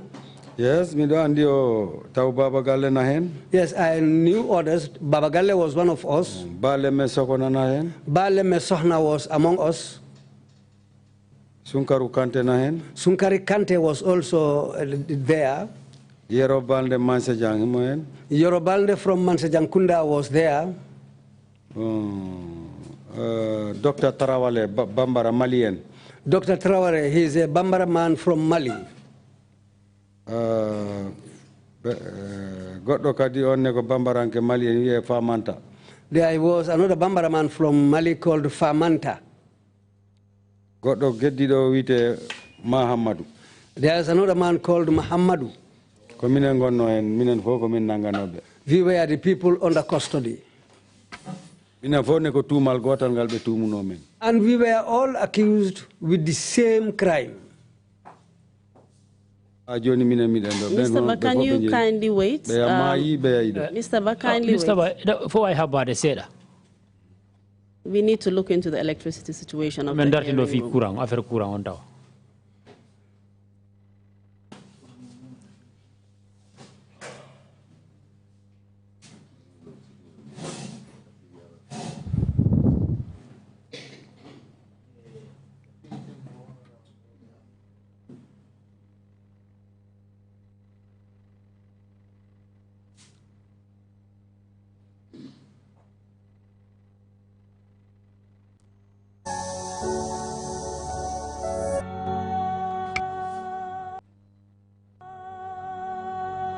Can we proceed? Mewawa continue Johnny? Yes. Yes, let's go ahead. Please go on. I continue. Okay, mine no group mo mi halan ma mine foko tuma goto men tuma no. We were all accused with the same crime. So you were all arraigned before the magistrate's court before Balde too? Oh, hino wayni onon bebe halda do ben fop be labi on yeso magistrate Balde. Mine foko group o foko do magistrate Balde men naba o wadi mer rimal makat. We were all arraigned in front of Magistrate Balde, and we were all given the same treatment. We were all sent to remand in Makati. What about at the police station in Basse? Were they detained there too? Police station in Basse tonda ko ange mabbe fo nangida no ton. Minen fo gondi go be gaddo ya o hande jango be addo ya goddo faddi jango be addo ya goddo amen woni groupe minen fo ko problem goto men woni. We were all there at the same place. They will bring somebody today, tomorrow they will go and bring another person. This is how we were collected one by one until we became a group at the Basse police station, and we were all accused of the same crime. You've mentioned one Baba Galle. Can you tell us his surname? Hali do wiete do Baba Galle. Dayda way halande yimbe yettore makko ko honno. Baba Galle ko Jallo yetta. Yes, Baba Galle's surname is Jallo. Can you tell us which Baba Galle Jallow you're referring to? Baba Galle Jallow hombo onda wide do. Baba Galle Jallow min ko ngandumi dum. Ko hombo Baba Galle Jallow jo hombo. Baba Galle Jallow wi ko Birkama do jeya o wi. He said he comes from Brikama. Is he the person that was testifying this morning? Da bimbido ko kanko jodi no ka jodi no don kanko wonno jodi de sere yagal mako ka bimbido. Yes, yes, he's the same man. You have explained about your torture at Basse.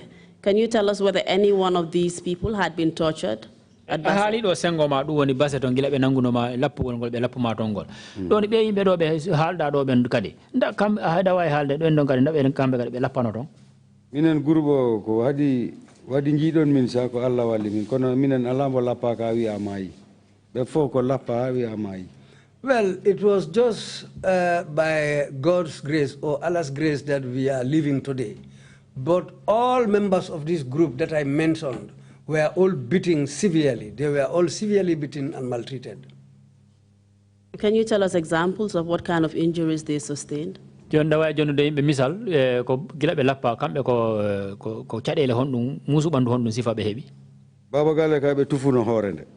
Baba Galle's head was split open. Sunkaru Kante juude de didi fo be helnode. Sunkar Kante's hands were broken. Both hands were broken. On Maisa. He is of late. He has passed away. Muhammadu Famanta. Muhammadu Famanta. Belapuno koengal ma kongal ga. They beat him to the point of his leg. Galjialdo iuno fes. This bone was completely dislocated. Ma yara bekende oya. When going, he will go on limping. Oh, goto on iton bambaranke goto on ko Malien. One Bambara man was there from Mali. On ko nyije de fo be ituno de Allah because all his teeth were broken. Amar Jallo jeptata pensi nanna hunu ko foda nyije de. Wi ayo wi ko kanko warina do. Amara Jallo will take a plier and get hold of somebody's tooth and pull it out live. Well, we suffered immensely. And can you tell us the reason why these serious injuries were inflicted on them? Ida way hala de imbe ko dalila sabun sababi wonda ma himo wada de bade musu de sifa e mabbe. On time ko kanko jogi dole kanko wawi kadi ko yidi ko watta. Yes, he was in the position of power. He was doing what he wants to do to please himself. You mentioned that the reason why you were being tortured was to obtain a confession from you. Was that the same reason they were being tortured? Awi wonda ma do esengo ma ay sai be wadi ma dem bade ko dum woni pour ya jabu tumangal kambe ko be faala ko pour ya jabu dum dayda andi kambe kadi bedo kadi sai be wadi be dum ko dum wadi be wadi yo be wi ko kambe wadi. Yes, the same thing applies to them. He just wanted them to own up to the accusations leveled against them. It's the same accusation. And were these tortures carried out in your presence?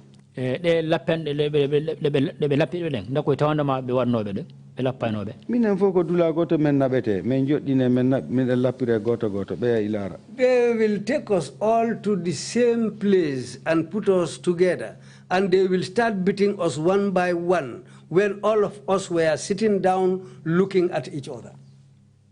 And when you got to mile 2, can you tell us where you were taken? Kilanda be hewti ma ka kaso njano do woni mile 2 ndayda way haalande yimbe ko hondo be nabiruma hondo be jippimma taw. Yes, me yotti do ko futuro. We arrived here around dusk.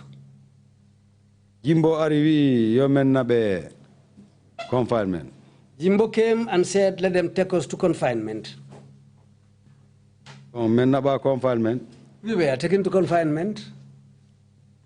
Inen goto foko wonti handcuff. And we were all in handcuffs and shackles.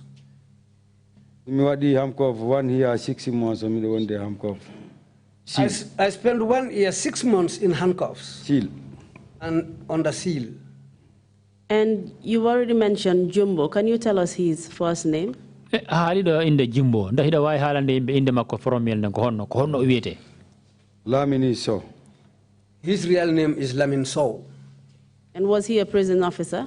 Yes, o waktu do ni kanko ni operation. Yes, at this present moment he is the operations officer. And we've already received testimony from Baba Gale Jallo, who testified this morning about how you were inspected when you came to Mile 2. Can you confirm if anything was done to you by Lamin Sow? Ni hande bimbi do ni men jentini ke seedeyagal Baba Galle Jallo ngal nda ida way gongindinde ko haali do kon gila be hewtino nga kasoton dum woni Mile 2 nda ko haali do kon nda ida way gongindinde ko sifa dem bade be wadno on dum don kon dum woni dum bade bonde be mbadi men Mile 2. They did very bad things to us at Mile 2. Parce que gila min ngari don min ngala jam mi den bada seal. When we arrived there, we had no peace. We continuously were under seal. A lot of time we ham kof koy juude amen woni hay sada loto sibe ittido koyde de be itata ko even when you are taking birth, they will remove the handcuffs for you to take birth, but the shackles will remain on the legs. Can you identify Lamin Sow if you see him? Lamin Sow nda ida way mo andutude e jama si ayi mo Lamin Sow yes ko kanko jogi mi dubi sapo jego e juude makko mi woni. Yes, he is responsible for us. 16 years we were under his custody. Do you know his position at Mile 2? Nini kufendo ga wondo nda ida andi ko wondu woni makama makko kasoto. Yes, kanko ni operation. Yes, he is the man responsible for operations. He's the director of operations. Woni kanko yeso operation woni yeso jonka operation officer. Yes, you are director ko kanko. Yes, if the director is not there, he is the man in charge. And are you saying that he's directly responsible for all those prisoners under the confinement wing? Oy joni ni da way wonde wiide wonde ma be wonbe confinement ton fo soka be ton be ko ben fo koy juror makko be woni. Ko fof wona wobbe ko fof. It's not some, it is every person at confinement. Gambia kaso Gambia foko kanko ni yeso operation kanko ni mawdo. The whole prison system in the Gambia, he is now the head of operations unit. He's the director of operations. Will there be anything that can go on at the confinement that he will not be aware of? When confinement on no wodi ko way wawata wonde ton hara ko andanda wandem o famani ma o tinani fimu. No, Jimbo kala ko wadi kamender kaso e woni confinement woni mem yaat o tinat o andat. Yes. Jimbo is aware of everything that goes on at the confinement and at the main yard. He is the man responsible. He knows everything. And when you say confinement, are you referring to the security wing of Mile 2 prisons? Sabi confinement. Da dum ko security when Mile 2 kasodo. Ko woni security wing no. Confinement woni security wing. If you hear confinement, that's where they call the security wing. Mr. Ba, are you okay? You look like you're a bit tired. Are you fine? Mr. Ba, ni ka wondo ndai da way fejjude hala maka no way ni don tampi seda. Ndai da way continue hala maka. No, I continue, no problem. Continue. Yes, I can continue, no problem. Why don't you take a sip of some water? No, no problem. Yeah, there's water here, there's no problem. You've already mentioned that you were handcuffed in confinement for a period of about 1.5 years. Is that correct? Awido wanda magilanda wabe namuno ma confinement won security wing. Jude madam fo chenano ko yata hitande ko fawemu. Hitande feccere lebbi sappo hitande lebbi jego. Yes, I was in cuffs for 1 year 6 months. Was that normal for prisoners in confinement? Dum hino dagi dum woni neddo soka do pour wadire non dum ko dagi. Hedima juude mabbe parce que min komi prisonnier tan kambe jogi mi wada ko fala. Yes, it's left to them. I'm just a prisoner. Whatever they decide, that's what they'll do. I'm just a prisoner. It's left to them. But was it normal or not? Did you see other prisoners being handcuffed in such long periods as you were? Mi joma e golma nda dum ko hino dagi pour wadugol non neddo sabu wobbe be wonduda ton be nda ben don kat hino wadira no. Na min tan wada dum ay si daga kine andi on time wona ko dagi be pala taw ko dole be usata. Yes, I was not the only man that this was meted on. But they will do whatever they want to do with people. This is what they were doing. You also mentioned that you were under seal. Can you explain what that means? We do kadi wanda ma jamanu hewtino wanda ma wattu mo anda ma wanda be medi ma wadde seal nda da way dum firtande yimbe dum ko hondum woni wigol do wadno ma seal woni wargol seal when anu ma sel anna yaltata ko nder seltan gonda kemba pon ma ton woni fof ma ko ton watta se ya weti be ara be udita ma lawol gotol yalta hibba kemba pon ma acca arta bak leloda nata sele be wada ham ko acca. Seal means you will be handcuffed and you will be in the cell throughout. Only in the morning they will come and open the door of the cell. You go and empty your kemba pot and clean it. You come back into the cell after cleaning the kemba pot, and they will lock you up again. And how is that mode of confinement different from the other prisoners in detention at confinement? Yoni gondon sengo sifa gondon nangugol neddo du woni be wada ma seal ko dum woni serti e kanyum may be wada be detention confinement aya ko men sertiri be da subaka be udite be yilo ha 5 ta be nder ton kono be yilo sak ajuma be fo be golla. The difference is that we are permanently locked up, but as for the others, they will open the doors in the morning. They will go around and stroll around in the camp until around 5 o'clock, when they will go back again into their cells. But that's not the reason. That's not what happens to us. So basically the others had more freedom than you had.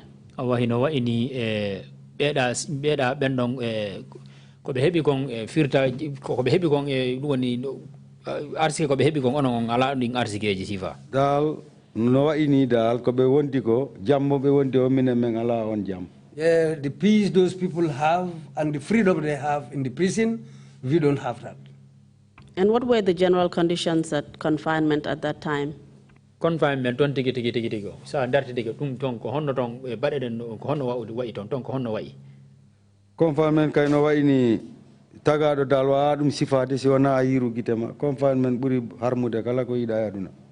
If you see the conditions in confinement, a human being, that place is not fit for a human being to be placed. That place is really totally abominable. A human being should not be placed in that condition.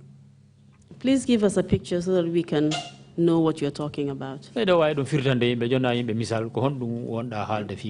sabu on time. Yes, at that time, imbe hanga be fetube. Mad people who were completely insane. Some look like if they are possessed by the jinn, they will fall down sometimes.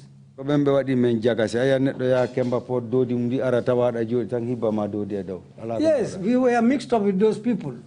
Somebody will just come and pick up a kemba pot and find you sitting down and pour the whole thing on your head.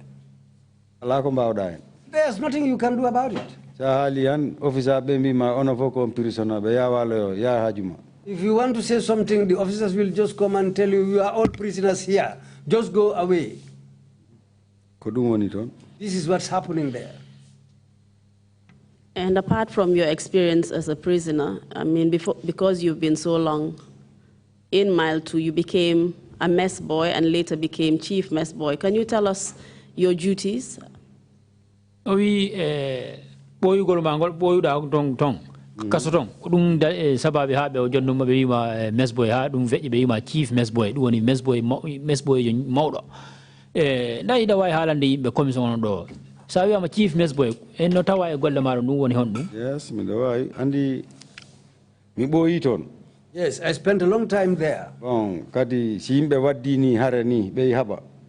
And if two people have a problem, and even if they fight, I will come and separate them and try to mediate between them.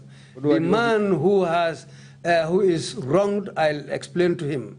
And the other man who is the offender, I will also tell him that you have offended him. So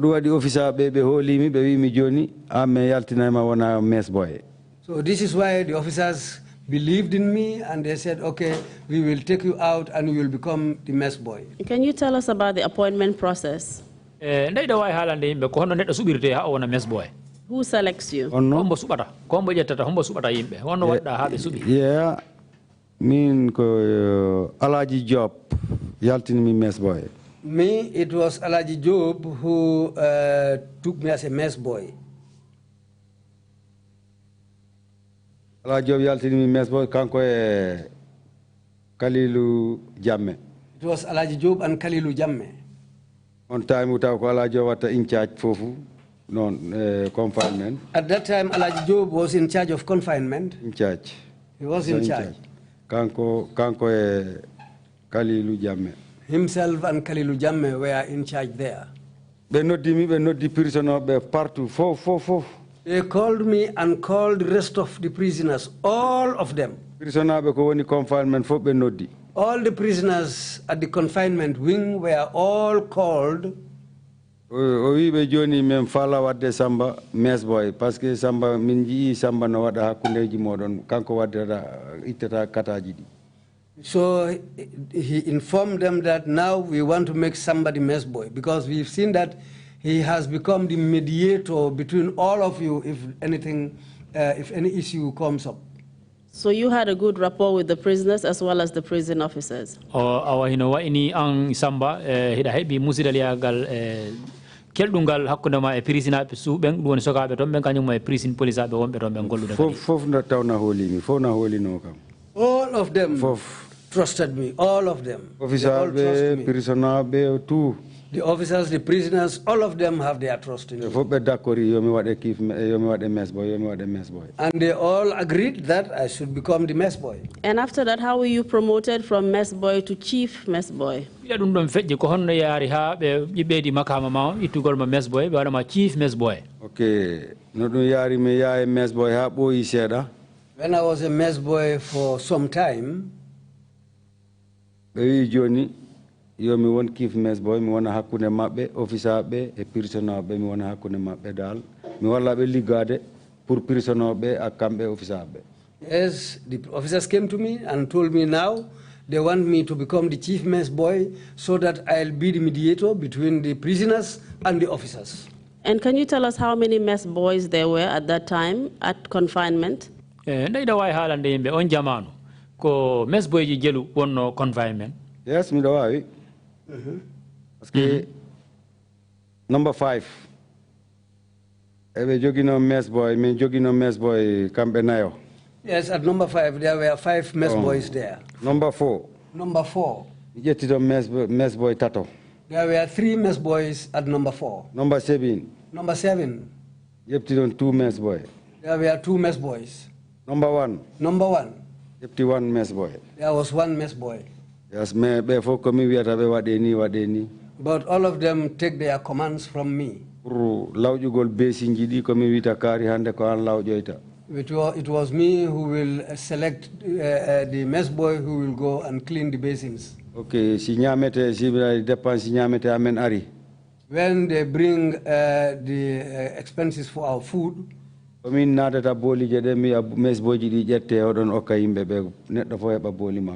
after when the food is separated, I will ask the mess boys to take this food to the inmates. And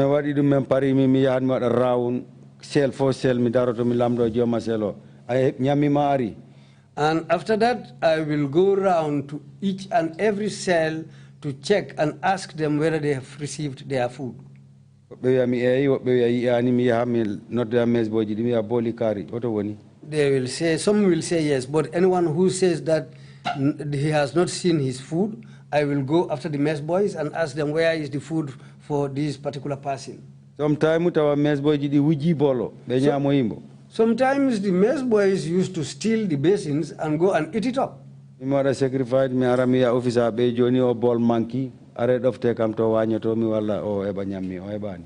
I will go, if that happens, I'll go to the officers and tell them, come and help me. Then I'll sacrifice and go with them to the kitchen and try to gather something for those who didn't receive their food.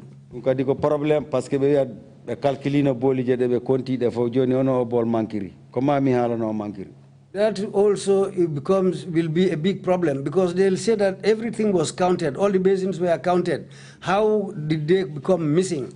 So I will have to try and explain to them and manage to get food for those who were without food. Mr. Va, you were basically performing the role of a waiter at the prisons and waiting on prisoners.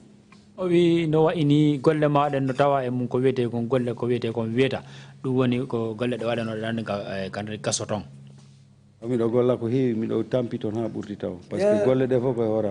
Yes, I do a lot of things in the prison, and that makes me very tired. I'm really tired of what I do there. You were also performing the role of the prison officers, I believe. We our hino wa inisa esa ino wa inisa golle ma da wada no tawa e golle officer sube. Kono ne way parce que officer si ari ko kodo anda chabi kaso. Yes, that's how it is. If a new officer comes and he doesn't know the keys of the cells, it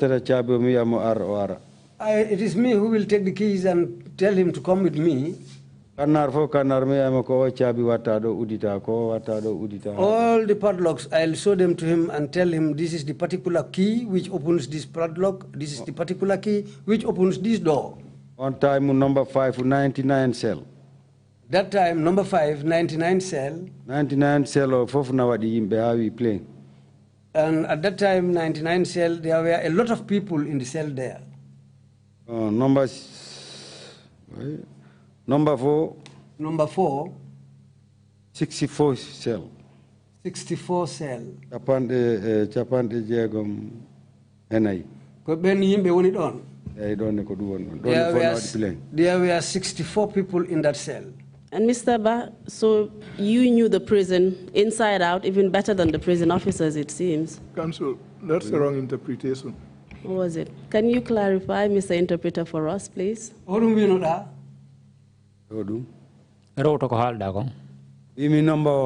5. Number 5. 99 cell. 99 cell. Cell got a monkey temedere. Yes. Got a monkey 100. No, and it looks like there is 99 people in that cell. Ko selu ji chapade jena e jena woni jena cell wondo. Cell chapade jena. Yes, on time ko ngona mi do din cell ji fona wadi yimbe. Cell ko neddo goto wonto don. Yes, it is now clear. He said there were 99 cells and each cell holds one person.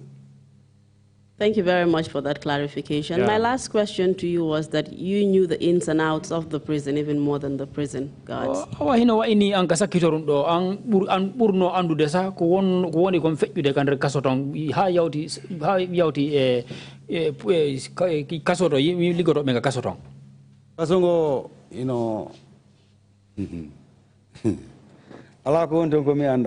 there is nothing that goes on in the prison which I don't know. And definitely that is why you're here today, so that you can tell us exactly what goes on in there, because we know that you've been there for a long time. And as chief mess boy, I mean, you must have been in a position of trust to be put there. Puriya ardo jorda ka jodda don pour halna yimbe ko hondu woni dogude kan re kasoton tembene yakuri wonda makadi si ayi wada ma chief mess boy ko ka neddo ma nanda wana ka nedda hol ka hola do ko dum taki be jonnuma on place pour wona chief mess boy ko dum taki men suuma be suuma e der kaso gon don be pour ala jorda e nde jonde de jodida don halna yimbe ko woni kon fejjude kan re kasoton hara suudan hefu halna yimbe tigi tigi ko woni ko yahuda don. You've also told us that you were assisting the prison officers by performing some of their roles and in fact training recruits and junior prison officers. Te awido yimbe wondema da wallitono ligge de andandama wondema dum woni liggotobe ka kasoton ben boni police ben golle mabbe den wonde wobbe mabbe sayda warande be golle mabbe den ha yahugol yi don sa hayda ida jangina be ligge mabbe den ko hondum be foti wad. It seems that your role as mess boy is indispensable in the prison system. We hino wa ini ligge ma da wi gol ko wadada ko mess boy ko ligge de andandama wondema hida hollir ida wadde no fewiri no fodir no be yakorno ema. Yes. Kindly tell us, you've already explained some of your duties, but for example, can we take it in areas, and let's start with what the food was like. We've already received a lot of testimony from other witnesses, as well as Baba Galejalo this morning, but just briefly, tell us whether or not you felt if the food was fit for human consumption or not. Joni da way haalande yimbe kadi sengo go kadi dum woni sengo nyaamete on gonga men nani do sengo baba galle ko sifi do ko fi nyaamete on kono joni ha an kadi joni ha joni da way haalande yimbe kasoton an e miijo ma e yugol ma ko honno yiruda fi nyaamete on ko honno walori der ton ko honno dum way nyaamete on no garaw. Well, the food there was very, very bad. There is nothing good in the food they serve. Parce que first time. Because in the beginning, at earlier days, papo. What they call pap. First time every day, you wanna dimas. First time in those days, apart from Sundays. Every day they used to make pap for us. The pap is very bad. Parce que pabo ko be defatambo gila hono hande ni do e tu yonta be pari on. What they do is they will cook the pap like a day earlier, like they will cook the pap today, and even before 2 o'clock sometimes the pap is ready and they'll keep it there. They will leave it there until the following morning. They will bring buckets of water and pour it on top of that pap.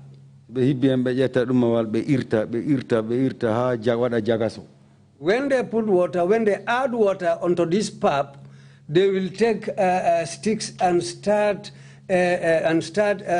mixing it up until it is completely mixed with the water. This is what they will share into bowls in the morning and give it to the prisoners. Cell for cell, each cell, you see these big buckets. They will bring it and put it down in the cell. I am the person who will go and divide it among cell inmates. Each cell they open. It is me who will scoop some and put it in a basin for the inmates. Those in the seal section, it is me who will take their basins to them. I'll open their doors and give them the basins of pap.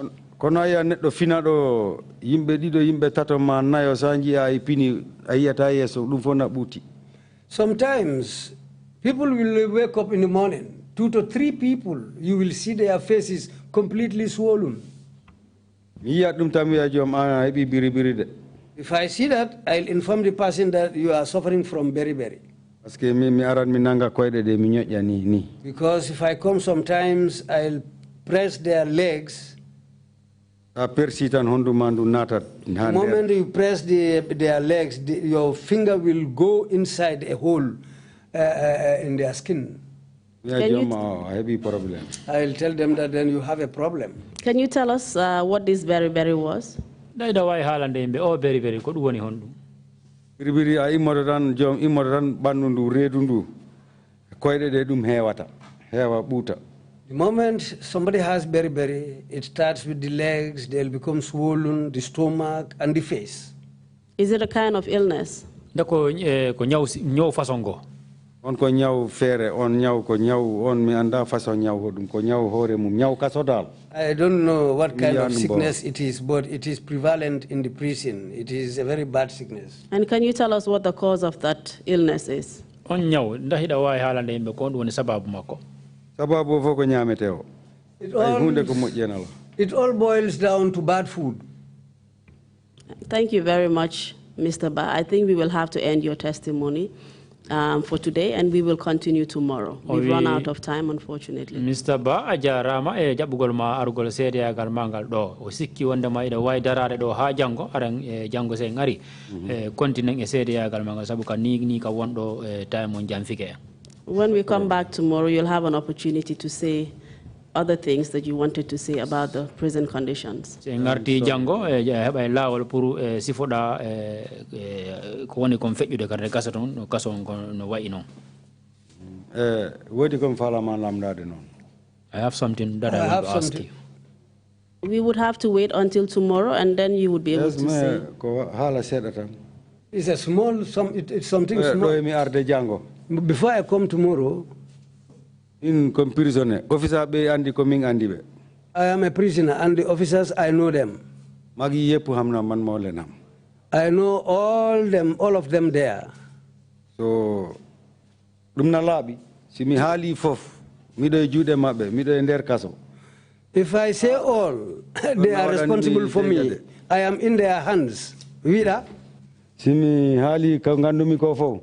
If I say all what I know, if I go back to the prison, it might be very bad for me.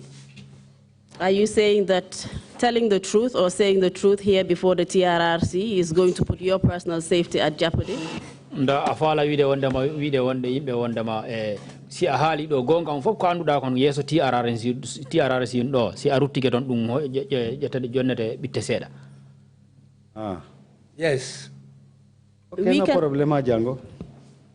Mr. Ba, we would just like to tell you that we will be able to guarantee your personal safety. We will make sure that nothing happens to you, and lead counsel here, I'm sure, will give the requisite warnings to the prison officers. If anything happens to you today or tomorrow, everybody will know that it is because of what you said here at the TRRC. TRRC jonni ma ahadi dum hino ni sa yeso jo mabbe ndu woni lead council hino ari ni ko dum ari o woni arde ko dum woni ugade ni argol jodagal pour jonna waajagol jama on fop surtout dum woni joggibe mabbe nga kasoton si goddum hebi ma do ha ginande ma do hande ha jango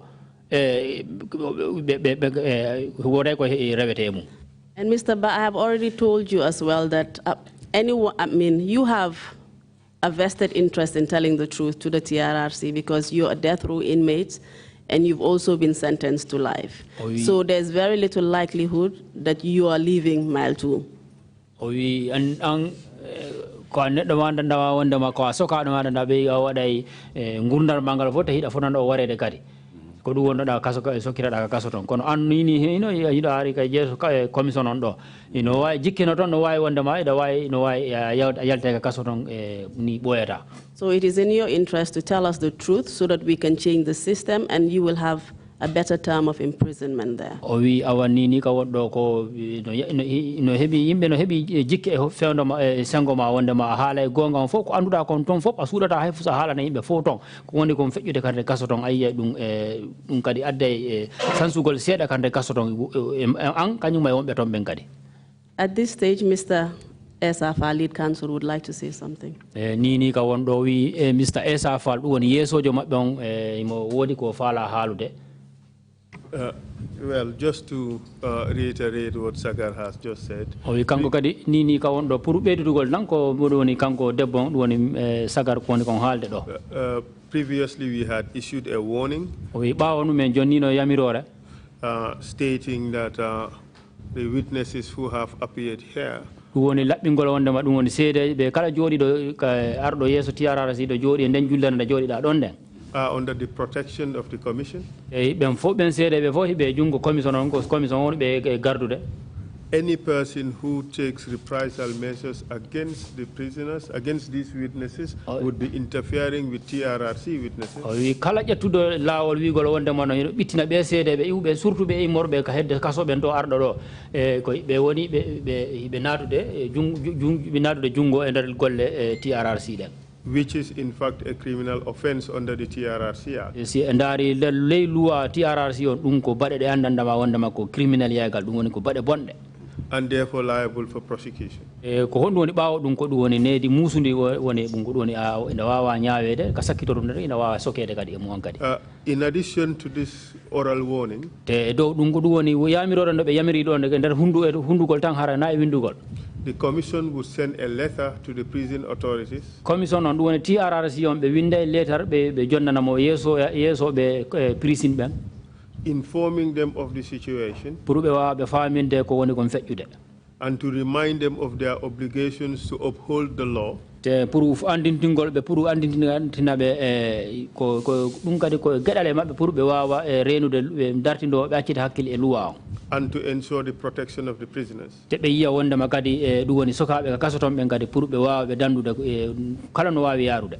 The commission would also put in place a mechanism commission on kadi wallina e feere which would enable it to get feedback from both the witnesses and the prison authorities as to how they are complying with these instructions the Commission has just given. Aye, wanda ma Commission on be wawe hebude jaabu e wanda na immora e sengo sokabe tombe kanyum e wombe gardo be tombe ko honno be CDB wombe arde do ko honno be jogora kan rek kasoton. But finally, just to encourage the witness to be truthful and speak the whole truth. O kono ha joni ko dum woni jonnugol ma hamme wonde ma an seede jodi do ngo pour an kadi da saari do ida foti haalde gonga hala ala ka halta do so wana gonga ko ala ko anduda hala gonga on. Because providing misleading information to the Commission is also a criminal offense. Sabu jonde na jodi da don ngadi ari yeso Commission on a haali hala ka andanda ma wonde ma wana hala na gonga dum kadi ko hala bade de andanda ma wonde ko woni bawo ton ko dum woni e angada an ete mum kadi. I do believe that that is additional incentive why you would want to be completely truthful about what happened in the prison. Oyi o sikki wonde ma dum kadi ko bedugol wanda ma wonde ma dum jonni ma hamme pour ara halangol Commission on do fo kala ko anduda ko wonde ma hino fecceno kan e kaso gon ton halana yimbe kala ko anduda don hara ko gonga ngadi halata. Having said that, we yield to the chair for closure of the proceedings. Oyi do dum joni haare men nabi hala kan e yeso kiyama non e do kiyama non pour o wawa uddude jonde ne. We thank our lawyers very much indeed for repeating that reminder. It's a very important reminder, a good protection for witnesses who appear before us, as well as their obligation to tell the truth in their testimonies here. Me yetti lawyer be amen ben pour andintingol yimbe kola ko woni kon e dongal ko fawi kon e seede on so ari do pour ala ko halata do so wona gonga me yetti be do dum don kadi kanyum seede on kadi o anda wonde ma si o ari do o anda wonde ma ko e jungo TRC ngoni mo joge ala ko hebata mo si Allah jabi. We will continue our proceedings tomorrow morning at 10 o'clock, and Mr. Samba Doro, do make sure that you have good dinner. I don't know if it's going to be the cherry that you've been helping others have.